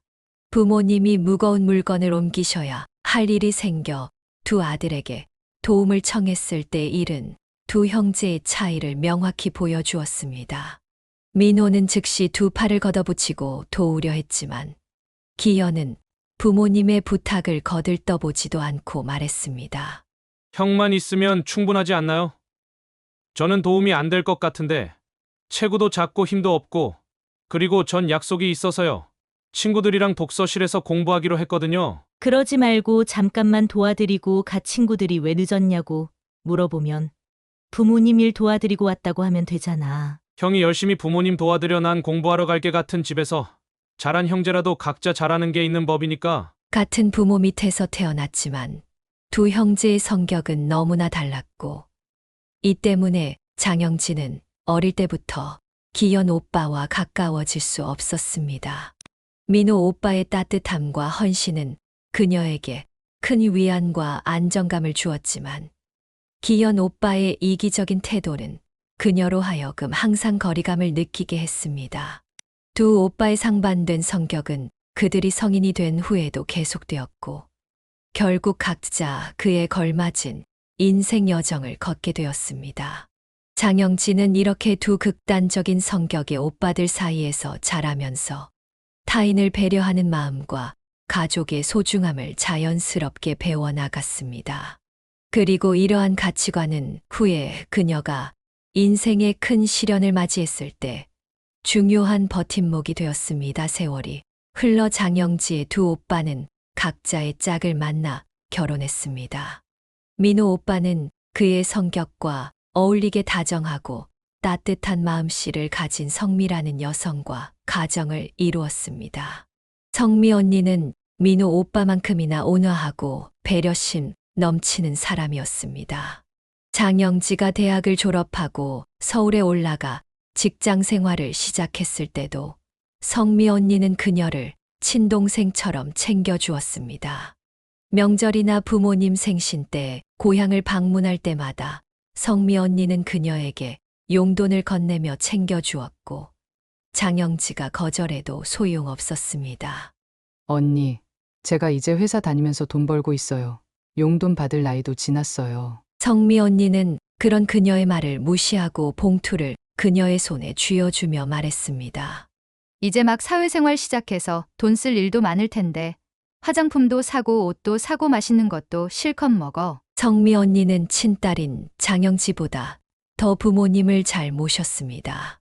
하루에 2번씩 전화를 드리고 특별한 날이 아닐 때도 선물을 보내는 그녀의 정성에 부모님은 성미를 친딸처럼 아끼셨습니다. 반대로 기현 오빠의 아내 지연 언니는 기현 오빠처럼 무뚝뚝하고 냉정한 사람이었습니다. 아버지 생신날 가족들이 모두 모여 저녁 식사를 하기로 했는데 기현 오빠 부부는 나타나지 않았습니다. 장영지가 지연 언니에게 전화를 걸자 그녀는 아버지 생신을 잊었다며 변명했습니다. 더 충격적인 것은 그들이 일본 여행 중이라 참석할 수 없다는 것이었습니다. 지연 언니는 사과의 마음도 없이 전화를 끊었고 장영지는 어이없어 말을 잊지 못했습니다. 부모님은 처음에는 기현 오빠 부부에게 서운해 하셨지만 나중에는 체념하셨습니다. 하나하나 신경 쓰면 골치 아프다며 마음을 비우는 게 낫다고 하셨습니다. 이렇게 두 오빠가 결혼한 후 장영지도 김준호라는 남자를 만나 1년간 연애 후 결혼했습니다. 준호는 일남일녀 중 장남이었고 그녀가 준호와 결혼을 결심한 이유는 단 하나였습니다. 그는 정직하고 올곧은 성격을 가졌으며 무엇보다 그녀의 부모님께 진심으로 잘했습니다. 어느 날 갑자기 아버지로부터 전화가 왔습니다. 준호가 예고도 없이 찾아와 하루 종일 농사일을 도와주고 안마기까지 선물로 가져왔다는 것이었습니다. 장영진은 그 사실을 전혀 몰랐기에 놀라서 바로 준호에게 확인했습니다. 준호는 웃으며 장인어른 댁에 들러 농사일을 도와드리고 왔다고 인정했습니다. 장영진은 이렇게 정성껏 부모님을 챙기는 준호가 참 고마웠습니다. 그렇게 그들은 결혼해서 아들과 딸을 낳으며 행복한 가정을 이뤘습니다. 준호에게는 은호라는 동생이 있었지만 결혼식 이후로 한 번도 만나거나 연락이 없었습니다. 준호에 따르면 은호는 원래 가족들과 왕래가 거의 없는 성격이었고 부모님이 연락해도 받지 않았다고 했습니다. 그 모습은 장영지에게 기현 오빠를 연상시켰습니다. 다행히 준호의 부모님은 고부 갈등을 걱정할 필요가 없을 만큼 좋은 분들이었습니다. 시어머니는 뜨개질을 무척 잘하셔서 장영지에게 직접 만든 수세미, 목도리, 장갑 등을 자주 선물했습니다. 어느 겨울 시어머니는 목도리를 건네며 말씀하셨습니다. 올 겨울이 유난히 춥다고 하더라. 이건 내가 직접 든 거니까 좀 거칠더라도 꼭 하고 다니렴. 장갑이랑 모자도 꼭 쓰고. 장영진은 시어머니의 손재주가 부러워 배우고 싶다고 말했고 시어머니는 언제든 가르쳐 주겠다고 약속했습니다. 장영지가 결혼 3년 차에 접어들 무렵 평온했던 가정에 첫 번째 시련이 찾아왔습니다. 어느 날 시아버지로부터 전화가 왔고 시어머니가 유방암 진단을 받으셨다는 충격적인 소식을 전해 들었습니다. 시아버지는 전화기 너머로 깊은 한숨을 내쉬며 그 사실을 알렸습니다. 최근 시어머니가 몸이 이상하다고 느껴 병원에 갔더니 유방암이라는 진단을 받았다는 것이었습니다. 장영진은 육아 휴직 중이었기에 시어머니를 모시고 간병하겠다고 자원했습니다. 남편 준호가 이 소식을 듣고 놀라며 그녀에게 물었습니다. 당신이 애들 돌보면서 어머니까지 간병하겠다고? 정말 괜찮겠어? 장영진은 결심한 듯 대답했습니다. 아버님도 직장 때문에 바쁘시고 당신도 일하느라 시간이 없잖아. 은호도 연락조차 안 되는 상황이니까 내가 돌봐드리는 게 가장 나을 것 같아. 내가 아니면 누가 모시겠어? 준호는 그녀의 결정에 고마워하며 말했습니다. 정말 고마워. 먼저 그렇게 말해줘서 앞으로 당신한테 더 잘할게. 시아버지도 장영지의 제안에 깊은 감사를 표했습니다. 그날 이후 장영지는 아이들을 데리고 병원을 찾아가 시어머니를 지극정성으로 간호했습니다. 시어머니는 곁을 지키는 며느리를 보며 눈물을 흘리셨습니다. 내 친딸도 없는데 어떻게 피 한 방울 안 섞인 며느리가 이렇게 잘해주는지 정말 고맙구나. 시어머니는 자신의 딸 은호가 연락조차 하지 않는 것에 서운함을 표현하셨고 장영진은 시어머니를 위로했습니다. 어머니께서 저한테 얼마나 잘해주셨는데요. 받은 만큼 돌려드려야죠. 치료 잘 받으시고 약도 잘 드셔서 이 병을 이겨내요. 제가 어머니 곁에서 힘이 되어드릴게요. 장영지의 정성 덕분인지 시어머니는 몸에 맞는 항암제를 찾아 종양 크기가 줄어들었고 수술 후 건강이 점차 호전되었습니다. 폭풍 같았던 시간이 조금 지나가는 듯 했습니다. 그러나 시어머니의 상태가 호전되면서부터 준호의 성격이 변하기 시작했습니다. 원래 검소하고 올곧았던 그는 돈을 마구 쓰고 다른 사람들을 무시하는 행동을 보이기 시작했습니다. 어느 날 둘이 길을 걷던 중 준호는 폐지를 모으며 리어카를 끄는 노인을 보고 혀를 차며 말했습니다. 저렇게 몇 푼 벌겠다고 고생을 하네. 저런 사람들 때문에 차들이 제대로 다니지도 못하잖아. 할 일 없으면 그냥 집에서 쉬지. 왜 나와서 방해하는 거야? 장영진은 준호의 말에 깜짝 놀라 반박했습니다. 왜 그렇게 말해? 저분들은 생계를 위해 저렇게 하시는 거야. 남의 일을 함부로 무시하지 마. 또 다른 날에는 길을 걷다가 전기 공사를 하시는 분과 우연히 부딪혔는데 그 과정에서 작업자가 들고 있던 음료수가 준호의 옷에 살짝 묻었습니다. 준호는 즉시 화를 내며 소리를 질렀습니다. 이게 얼마짜리 옷인지 알아요? 진짜 재수 없네. 작업자는 연신 사과하며 세탁비를 물어주겠다고 했지만 준호는 오히려 더 고압적인 태도를 보였습니다. 보니까 하루 벌어 근근히 사는 것 같은데 돈 많은 내가 너그럽게 넘어가 줄게. 가난한 사람한테 베푸는 거니까 고맙게 생각해. 장영진은 이런 준호의 모습에 충격을 받았습니다.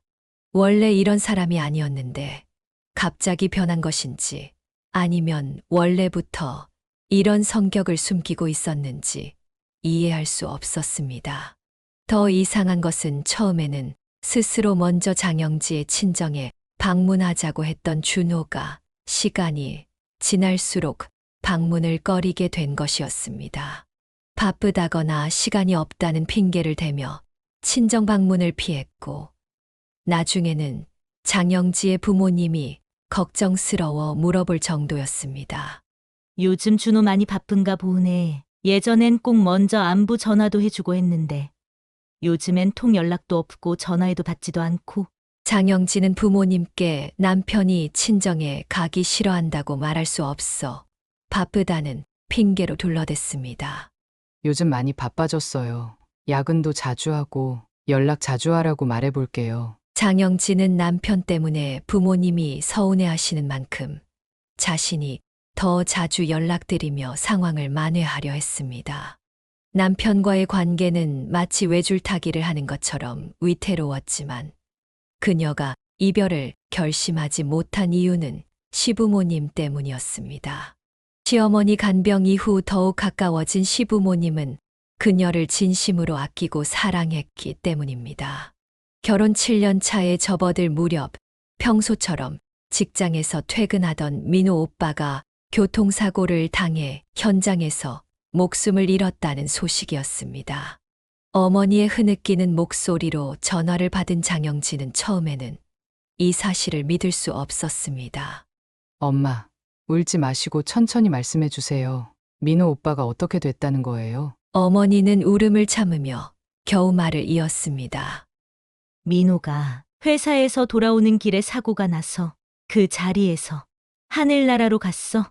나도 지금 정신이 없어서 병원으로 가는 중이야. 영지야, 이게 어떻게 된 일인지. 항상 따뜻한 마음으로 가족들에게 힘이 되어 주던 민호 오빠가 이렇게 갑작스럽게 세상을 떠나다니 장영진은 이것이 꿈이기를 바랐습니다. 너무 비현실적이었기에 사실이 아니길 간절히 바랐지만 현실은 생각보다 더 잔인했습니다. 민호 오빠는 한창 인생의 꽃을 피울 나이에 너무도 허망하게 가족들 곁을 떠났습니다. 장례식장에서 어머니는 계속해서 정신을 잃었다 돌아오기를 반복했고 부모님은 3일 내내 목 놓아 울기만 하셨습니다. 전혀 준비되지 않은 이별은 모든 가족의 가슴에 큰 상처를 남겼습니다. 준호는 장영지 곁에서 아이들을 돌보며 묵묵히 자리를 지켜주었습니다. 가족 묘가 있는 선산에 민호 오빠를 안장하는 날, 어머니는 흙을 천천히 덮으며 눈물을 흘리셨습니다. 민우야, 가족들 걱정하지 말고 저 하늘에서 편히 쉬어라. 엄마도 남은 생을 살다가 언젠가 너한테 갈 테니 그때 만나자. 엄마가 가면 반갑게 맞아주렴. 그때 만나면 손 꼭 잡고 절대 놓지 말자. 내 눈에 넣어도 안 아플 내 아들. 잘 가거라. 민호 오빠는 그렇게 장영지를 아끼고 사랑했던 사람들을 위로하고 하늘의 별이 되었습니다. 장례를 마치고 집으로 돌아온 날, 시아버지가 장영지에게 전화를 걸어왔습니다. 그는 진심 어린 위로의 말을 건넸습니다. 영지야, 오늘 장례 끝나고 돌아왔겠구나. 어떤 말을 해도 위로가 될 것 같지 않아서 전화하기가 망설여졌다. 장영지는 시아버지의 배려에 감사했습니다. 아니에요, 아버님. 이렇게 먼저 전화해 주신 것만으로도 큰 위로가 돼요. 정말 감사합니다. 시아버지는 따뜻한 목소리로 계속 말을 이었습니다. 힘들더라도 끼니는 꼭 챙겨 먹고 울기만 하지 말아라. 많이 힘들면 우리 집에 와서 울어도 된다. 마음이 진정될 때까지 내가 꼭 안아줄 테니까. 장영지는 시아버지의 말씀에 위로를 받으면서도 복잡한 감정이 교차했습니다. 시아버지의 말씀이 더욱 마음에 와닿았던 이유는 이 시기가 장영지에게도 어려운 시간이었지만 시부모님께도 힘든 시간이었기 때문이었습니다. 유방암 치료 후 꾸준히 관리 중이던 시어머니는 민호 오빠가 세상을 떠나기 얼마 전 유방암 재발 판정을 받으셨습니다. 유방암은 예후가 좋은 암으로 불리지만 치료 후 재발률도 높은 병이었습니다. 게다가 시어머니는 연세가 있으셔서 당뇨와 관절염까지 겪고 계신 상황이라 더 힘들어 하셨습니다. 장영지는 민호 오빠를 잃은 슬픔 속에서도 이전처럼 시어머니의 병수발을 자처했습니다. 시어머니는 자신의 옆을 지키는 며느리를 보며 미안해 하셨습니다. 말년에 며느리 고생시키는 것 같아. 미안하고 창피해서 면목이 없구나. 그러나 장영지는 진심으로 대답했습니다. 한 번도 고생이라고 생각해 본 적 없어요. 제가 안 하면 누가 하겠어요? 제가 좋아서 하는 일이니까 미안해하지 마세요. 진심이었습니다. 은호도 하지 않는 일이고 준호와 시아버지도 하기 어려운 일이라면 자신이 해야 한다고 생각했습니다. 그렇게 장영지는 단 한순간도 시어머니의 곁을 떠나지 않고 열심히 병수발을 들었습니다. 장영지의 삶은 민호 오빠의 갑작스러운 죽음과 시어머니의 병환으로 큰 시련을 맞이했지만 그녀는 자신의 슬픔보다 가족들을 돌보는 일에 더 집중했습니다. 이런 그녀의 헌신적인 모습은 주변 사람들에게 깊은 감동을 주었고 특히 시부모님은 친딸보다 더 소중한 존재로 그녀를 여기게 되었습니다.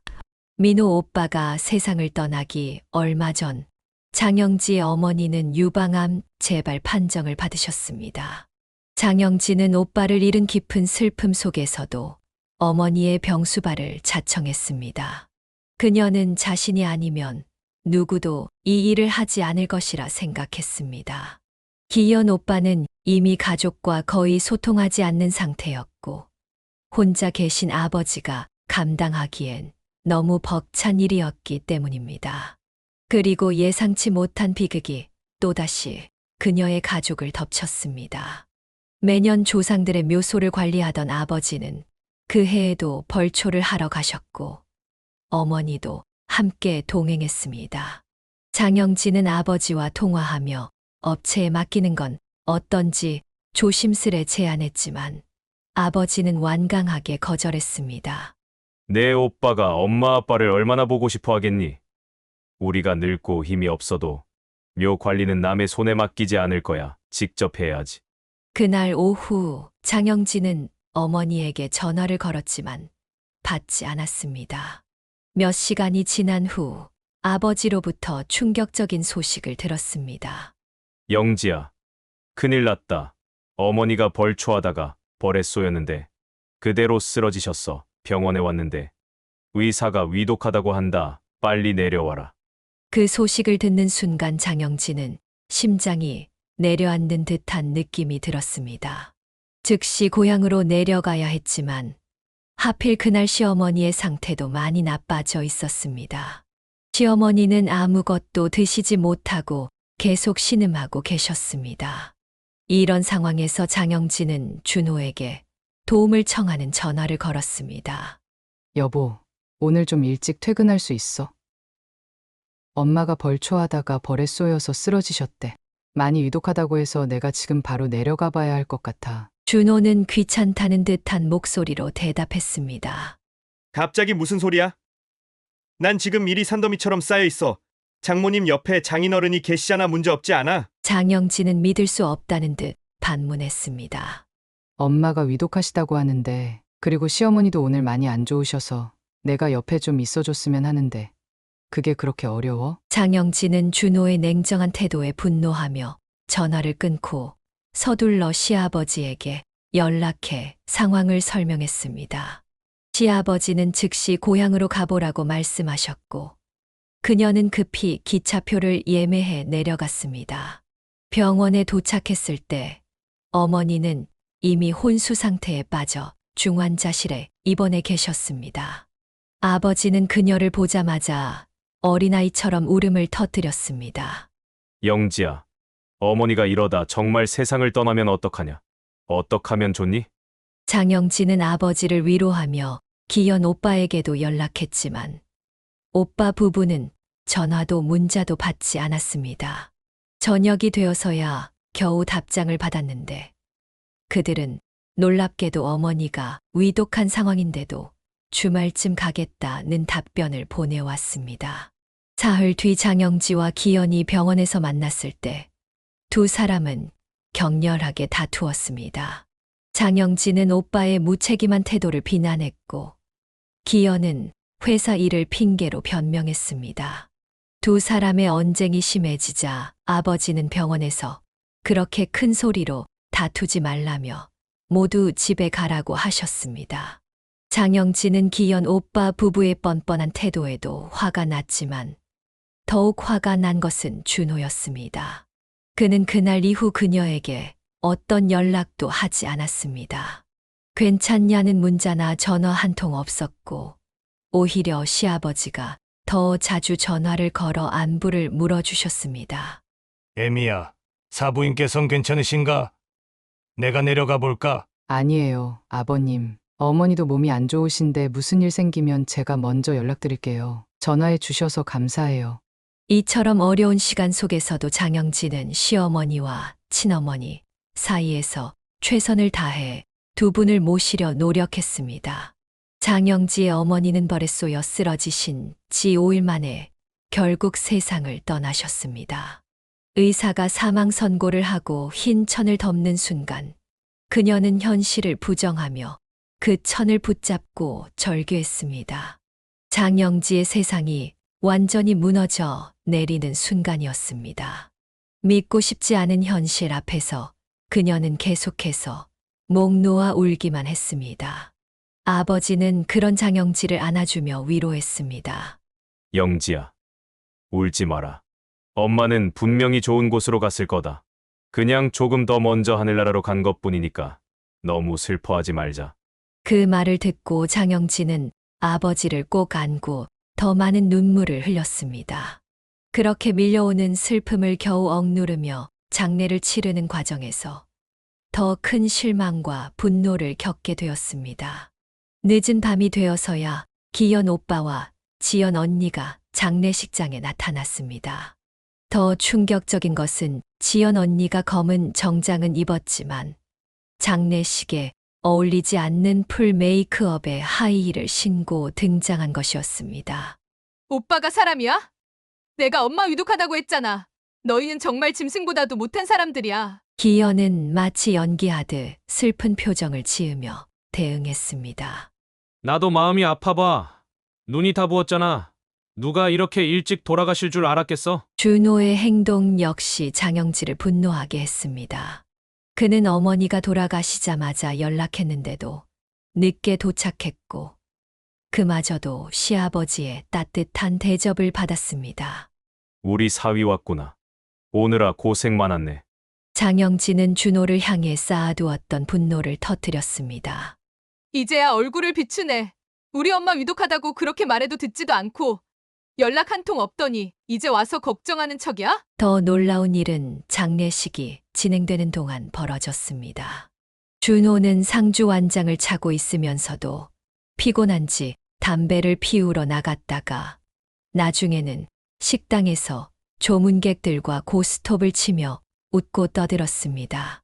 기현 오빠와 지연 언니도 처음에는 조문객들과 인사를 하는 척 하다가 나중에는 둘이 몰래 빠져나가 근처 카페에서 시간을 보냈습니다. 그들이 다시 장례식장으로 돌아왔을 때 장영진은 참았던 분노를 폭발시켰습니다. 그 목구멍으로 커피가 어떻게 넘어가? 민우 오빠였으면 이렇게 했을까? 하늘에 계신 민우 오빠가 너희 꼴을 보면 얼마나 슬퍼하겠어. 결국 기현 오빠 부부는 상주복을 벗고 장례식장을 나가버렸고 준호에게도 장영진은 분노를 표출했습니다. 이런 모습 보는 게 더 힘드니까 그냥 서울로 올라가. 취했으면 들어가서 자. 이런 혼란 속에서 늦은 밤 장례식장으로 시부모님이 찾아오셨습니다. 서울에서 지방까지 택시를 타고 오신 두 분을 보고 장영진은 놀라서 달려갔습니다. 아버님, 어머님, 이 늦은 시간에 여기까지 어떻게 오셨어요? 시아버지는 담담하게 대답하셨습니다. 택시 타고 왔다. 사돈이 돌아가셨다는데 우리가 가만히 있을 수는 없잖니. 시어머니는 빈소 안으로 들어가 장영지의 어머니 영정 앞에서 눈물을 쏟으셨습니다. 시어머니의 진심 어린 슬픔에 장영지도 다시 눈물이 흘렀습니다. 시아버지도 아버지를 안으며 함께 슬퍼하셨습니다. 장영지는 이런 대비되는 모습들 속에서 삶의 진정한 가치와 인간관계의 의미를 다시 한번 깨닫게 되었습니다. 어머니의 장례를 마친 장영진은 깊은 고민 끝에 중요한 결정을 내렸습니다. 이제 홀로 계신 아버지를 모시고 살아야겠다는 생각이었습니다. 작은 오빠 기현 부부가 장례식장에서 보인 태도로 보아 아버지를 돌볼 리 없다는 것이 명백했기 때문입니다. 그날 저녁 장영진은 준호에게 자신의 생각을 조심스럽게 꺼냈습니다. 여보, 우리 집에 아버지 모시고 같이 살면 어떨까? 예상대로 준호는 즉각 반대 의사를 표명했습니다. 지금 제정신이야? 장인어른이 얼마나 대하기 불편한 존재인지 알아? 내가 내 집에서 눈치 보면서 살아야 한다고? 아유, 끔찍해. 절대 반대야. 장영진은 준호의 냉정한 반응에 더 이상 자신의 감정을 억누를 수 없었습니다. 그동안 시어머니를 간병하면서 효부 역할을 해왔는데 이제는 자신의 아버지를 모실 차례라고 생각했습니다. 이제 내가 아버지 모시고 살 생각이야. 그동안 내가 어머님 계속 병수발해드리면서 효부 노릇했으니 이젠 효녀 노릇도 좀 해보려고. 근데 내가 절대 싫다고 하고 반대한다면 나도 너랑 더 이상 같이 못 살 것 같아. 그래서 이혼하자. 준호는 장영지의 말을 듣고 오히려 안도하는 듯한 표정을 지었습니다. 그래, 바라던 바야. 나도 이렇게 사는 게 지겨웠어. 잘 됐네. 재산 분할 같은 건 걱정하지 마. 내가 깔끔하게 정리해 줄 테니까. 준호의 반응은 마치 오래전부터 이혼을 기다려왔다는 듯 했습니다. 이런 반응에 장영진은 오히려 담담해졌습니다. 구차하게 관계를 끌지 않고 깔끔하게 마무리하는 것이 서로에게 좋을 것 같았습니다. 장영진은 이혼 결정을 아버지와 시부모님께 각각 알려드렸습니다. 아버지는 아무 말씀도 하지 않으셨지만 시부모님은 눈물을 흘리시며 미안해하셨습니다. 그래. 내 의견을 존중한다. 우리가 다 못난 아들을 둔 죄야. 정말 미안하구나, 영지야. 시부모님은 마지막까지 장영지의 손을 잡아주시며 그녀의 행복을 빌어주셨습니다. 준호는 약속대로 깔끔하게 이혼 도장을 찍었고 아이들의 양육비는 한 명당 70만 원씩 주기로 합의했습니다. 재산 분할도 공정하게 진행되어 특별한 갈등 없이 마무리되었습니다. 이혼 과정이 끝나갈 무렵 장영지에게 예상치 못한 문자가 도착했습니다. 시아버지께서 보내신 것이었는데 무려 1억 3천만 원이라는 거액이 그녀의 계좌로 입금되었다는 내용이었습니다. 장영진은 그 메시지를 보고 너무 놀라 소스라치게 놀랄 수밖에 없었습니다. 시아버지의 장문의 메시지가 함께 도착했습니다. 12년이라는 시간 동안 정말 고생 많았지. 내가 돈이 더 여유 있었다면 더 많이 보냈을 텐데 지금 상황으로는 이게 최선이구나. 이 돈은 그동안 내가 고생하며 우리 집 며느리로 너희 시어머니를 간병한 비용이라 생각하고 받아주길 바란다. 그리고 다시 한번 미안하구나. 못난 내 아들 때문에 마음고생 많이 했을 텐데 애비로서 너에게 대신 사과한다. 앞으로 보란듯 씩씩하게 잘 지내길 바란다. 그동안 고생 많았다. 정말 많이 사랑한다. 장영진은 그 메시지를 읽고 휴대폰을 부여잡은 채 오랫동안 울었습니다. 시아버지는 아들과 헤어지는 며느리에게 끝까지 12년간의 은혜를 갚고 싶으셨던 것입니다. 장영진은 어떻게 답장을 드려야 할지 고민하다가 진심을 담아 이렇게 보냈습니다. 아버님, 지난 세월 동안 아버님이 제 시아버님이라 정말 행복했어요. 남편과는 이제 남이 되더라도 아버님, 어머님과는 쭉 연락드리면서 지내고 싶어요. 그동안 정말 감사했습니다. 짧은 메시지였지만 자신의 마음이 시아버지께 온전히 전해지기를 바랐습니다.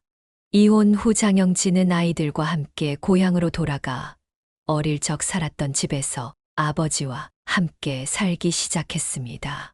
아이들은 서울에서의 생활과는 다른 시골 생활에 처음에는 적응하기 어려울 것이라 걱정했지만 의외로 빠르게 적응했습니다. 준호와는 법적으로 남이 되었지만 아이들을 위해 월 1회 서울로 올라가 준호와 시부모님을 만나는 시간을 가졌습니다. 아이들에게는 아버지가 필요했고 면접 교섭권이 있었기 때문에 이런 방식으로 관계를 유지했습니다. 시어머니는 여전히 병원 중이었지만 장영지와 아이들이 방문할 때면 언제나 반갑게 맞아주셨습니다. 이혼 후 장영지는 이전과는 다른 삶을 살게 되었지만 아버지와 아이들과 함께하는 소박한 일상에서 새로운 행복을 찾아가기 시작했습니다. 이혼 후 장영진은 아이들과 함께 고향으로 돌아와 어릴 적 살았던 집에서 아버지와 함께 새로운 생활을 시작했습니다. 처음에는 도시 생활에 익숙했던 아이들이 시골 생활에 적응할 수 있을지 걱정했지만 그녀의 걱정과 달리 아이들은 놀라울 정도로 빠르게 적응했습니다.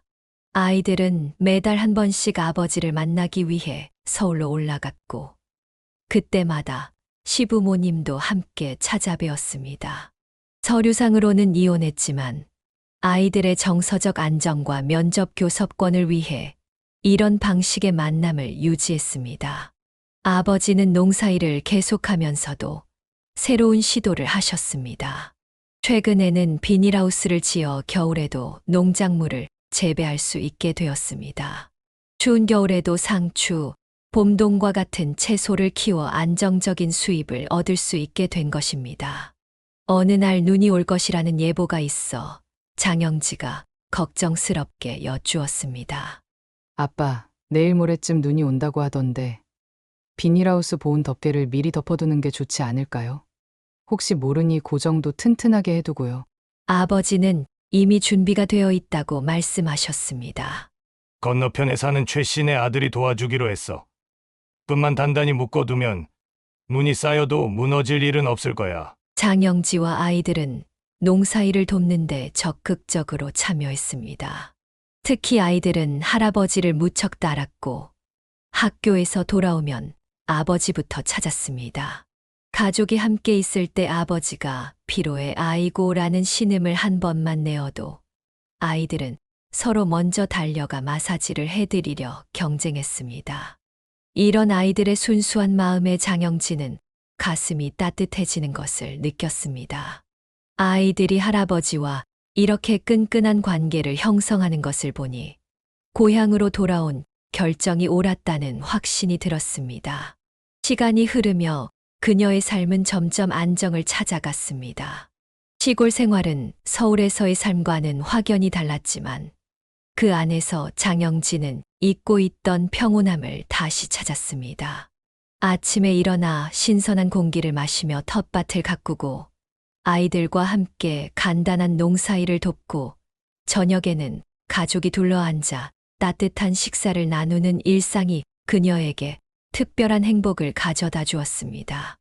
가끔은 준호와의 추억이 떠오르기도 했지만 그 순간들은 점점 희미해져 갔습니다.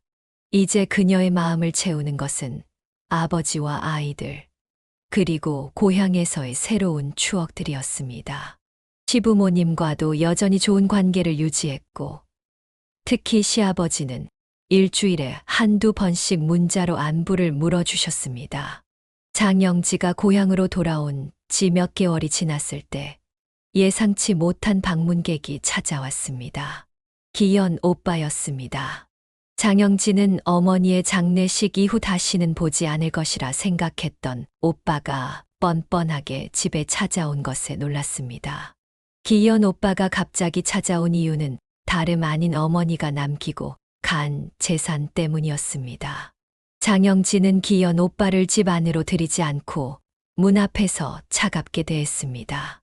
오빠의 뻔뻔한 태도에 화가 난 그녀는 결국 평생 처음으로 목소리를 높여 자신의 감정을 표현했습니다. 그 이후 기현 오빠는 다시는 그들의 집을 찾지 않았습니다. 아마도 장영지가 무슨 일을 할지 모른다는 두려움 때문이었을 것입니다.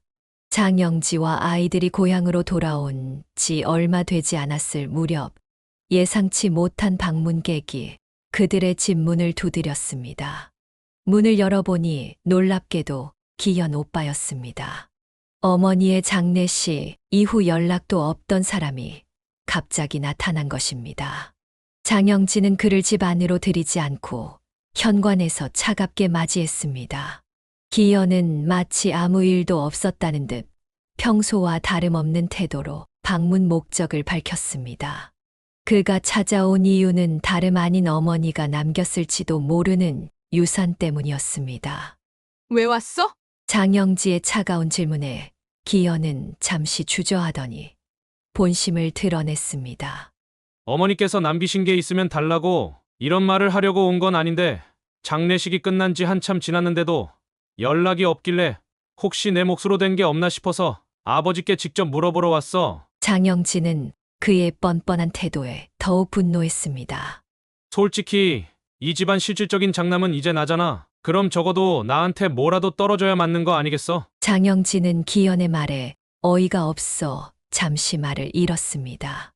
분노를 억누르며 장영지는 단호하게 말했습니다. 어머니가 오빠한테 남기신 건 단 하나도 없어. 그리고 아버지께서도 그러셨어. 당신 돌아가시고 나면 가지고 있는 재산은 전부 내 앞으로 주실 거라고. 오빠는 콩꾸러기 하나 받아먹을 수 없다는 소리야. 알겠어? 기현은 그 말에 얼굴이 붉어지며 반발했습니다. 야, 그건 아니지. 내가 아버지께 이간질한 거 아니야? 그게 말이 돼? 장영지는 더 이상 참지 못하고 소리쳤습니다. 남 탓할 생각하지 말고 내 자신을 돌아봐. 어머니 돌아가셨을 때 어디 있었어? 장례식에서는 뭘 했어? 이기적이고 한심한 인간아. 다시는 우리 집에 찾아오지 마. 한 번만 더 이런 말도 안 되는 소리 하면서 찾아오면 그땐 정말 가만두지 않을 거야. 오빠도 알잖아. 내가 한다면 하는 사람이라는 거. 내 말 알아들었으면 당장 내 눈앞에서 사라져. 장영지의 단호한 태도와 분노에 찬 목소리에 기현은 더 이상 말을 잇지 못했습니다. 그는 무슨 말을 더 하려다가 장영지의 결연한 표정을 보고는 결국 아무 말도 못한 채 자리를 떠났습니다. 그 이후 기현 오빠는 한 번도 그들의 집에 찾아오지 않았습니다. 아마도 장영지가 정말로 무슨 행동을 할지 몰라 두려웠던 것 같았습니다. 장영지는 호적에 올라가 있는 기현을 법적으로 가족에서 제외할 수는 없었지만 그녀와 아버지 모두 그를 없는 사람 취급하기로 했습니다. 이 사건 이후 장영지는 아버지와 더욱 가까워졌습니다. 아버지는 그동안 기현에 대한 실망감을 가슴 깊이 감추고 계셨던 것 같았습니다. 이제 그런 감정들을 장영지와 나누며 두 사람은 서로에게 더 큰 의지가 되었습니다. 장영지는 이혼 후에도 시아버지와 계속해서 연락을 주고받았습니다. 시아버지는 일주일에 두세 번씩 좋은 뜻이 담긴 사자성어나 속담을 문자로 보내주셨고 때때로 전화로 안부를 묻기도 하셨습니다. 그런 시아버지의 따뜻한 관심은 장영지에게 큰 힘이 되었습니다. 어느 날 시아버지로부터 뜻밖의 이야기를 들었습니다. 주르노가 갑자기 장영지와 함께 살았던 시절을 그리워하며 후회의 말을 했다는 것이었습니다. 아가, 오늘 우리 아들놈이 갑자기 내 얘기를 꺼내더구나. 제 이야기를요? 갑자기 왜요? 한숨을 푹 쉬면서 너랑 같이 살 때가 좋았다면서 좀 더 잘해줄 걸 그랬다면서 뒤늦은 후회를 하더구나. 시아버지는 그 말을 듣자마자 준호의 뒤통수를 때리며 단호하게 말씀하셨다고 합니다. 이놈아, 넌 당연히 후회스러운 게 많을 테지만 영지는 절대 아닐 거다. 혹시라도 후회한다면서 다시 어떻게 해보겠다는 생각은 아예 하지 말아라. 장영진은 시아버지의 이야기에 웃음이 나왔습니다. 너무 잘하셨어요, 아버님. 사람들은 왜 항상 지나고 나서야 못해준 것만 생각하고 후회하는지 모르겠어요. 정작 함께 있을 때 잘하면 좋을 텐데요. 그러게 말이다. 그래도 난 내가 아이들과 잘 지내고 있어서 좋구나. 시어머니도 전보다 건강해졌고 우리 앞으로도 지금처럼 좋은 관계 유지하면서 서로 안부 물으며 행복하게 지내자꾸나. 시간이 흐르면서 장영지의 삶은 점차 안정을 찾아갔습니다. 이혼 후에도 그녀는 시아버지와 꾸준히 연락을 주고받으며 특별한 관계를 유지했습니다.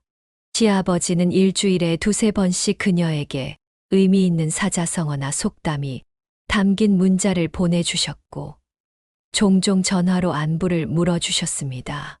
이런 시아버지의 따뜻한 관심은 그녀가 새로운 삶에 적응하는데 큰 힘이 되었습니다. 장영진은 이제 아버지와 아이들과 함께하는 소박한 일상에서 진정한 행복을 찾아가고 있었습니다. 과거에는 눈에 보이는 것들에서 행복을 찾으려 했지만 이제는 마음의 평화와 가족과의 소중한 시간에서 행복을 느끼게 되었습니다. 어느 날 저녁 아버지와 아이들이 모두 잠든 후 장영진은 마루에 앉아 밤하늘을 바라보며 지난 시간을 돌아보았습니다. 슬픔과 기쁨, 좌절과 희망이 교차했던 그 시간들이 모여 지금의 자신을 만들었다고 생각하니 감사한 마음이 들었습니다. 특히 어머니와 민호 오빠의 부재는 여전히 그녀의 가슴에 큰 빈자리를 남겼지만 그들의 따뜻했던 기억은 그녀가 앞으로 나아가는 원동력이 되었습니다. 다음 날 아침 장영진은 평소보다 일찍 일어나 텃밭에 나가 채소들을 돌보고 있었습니다.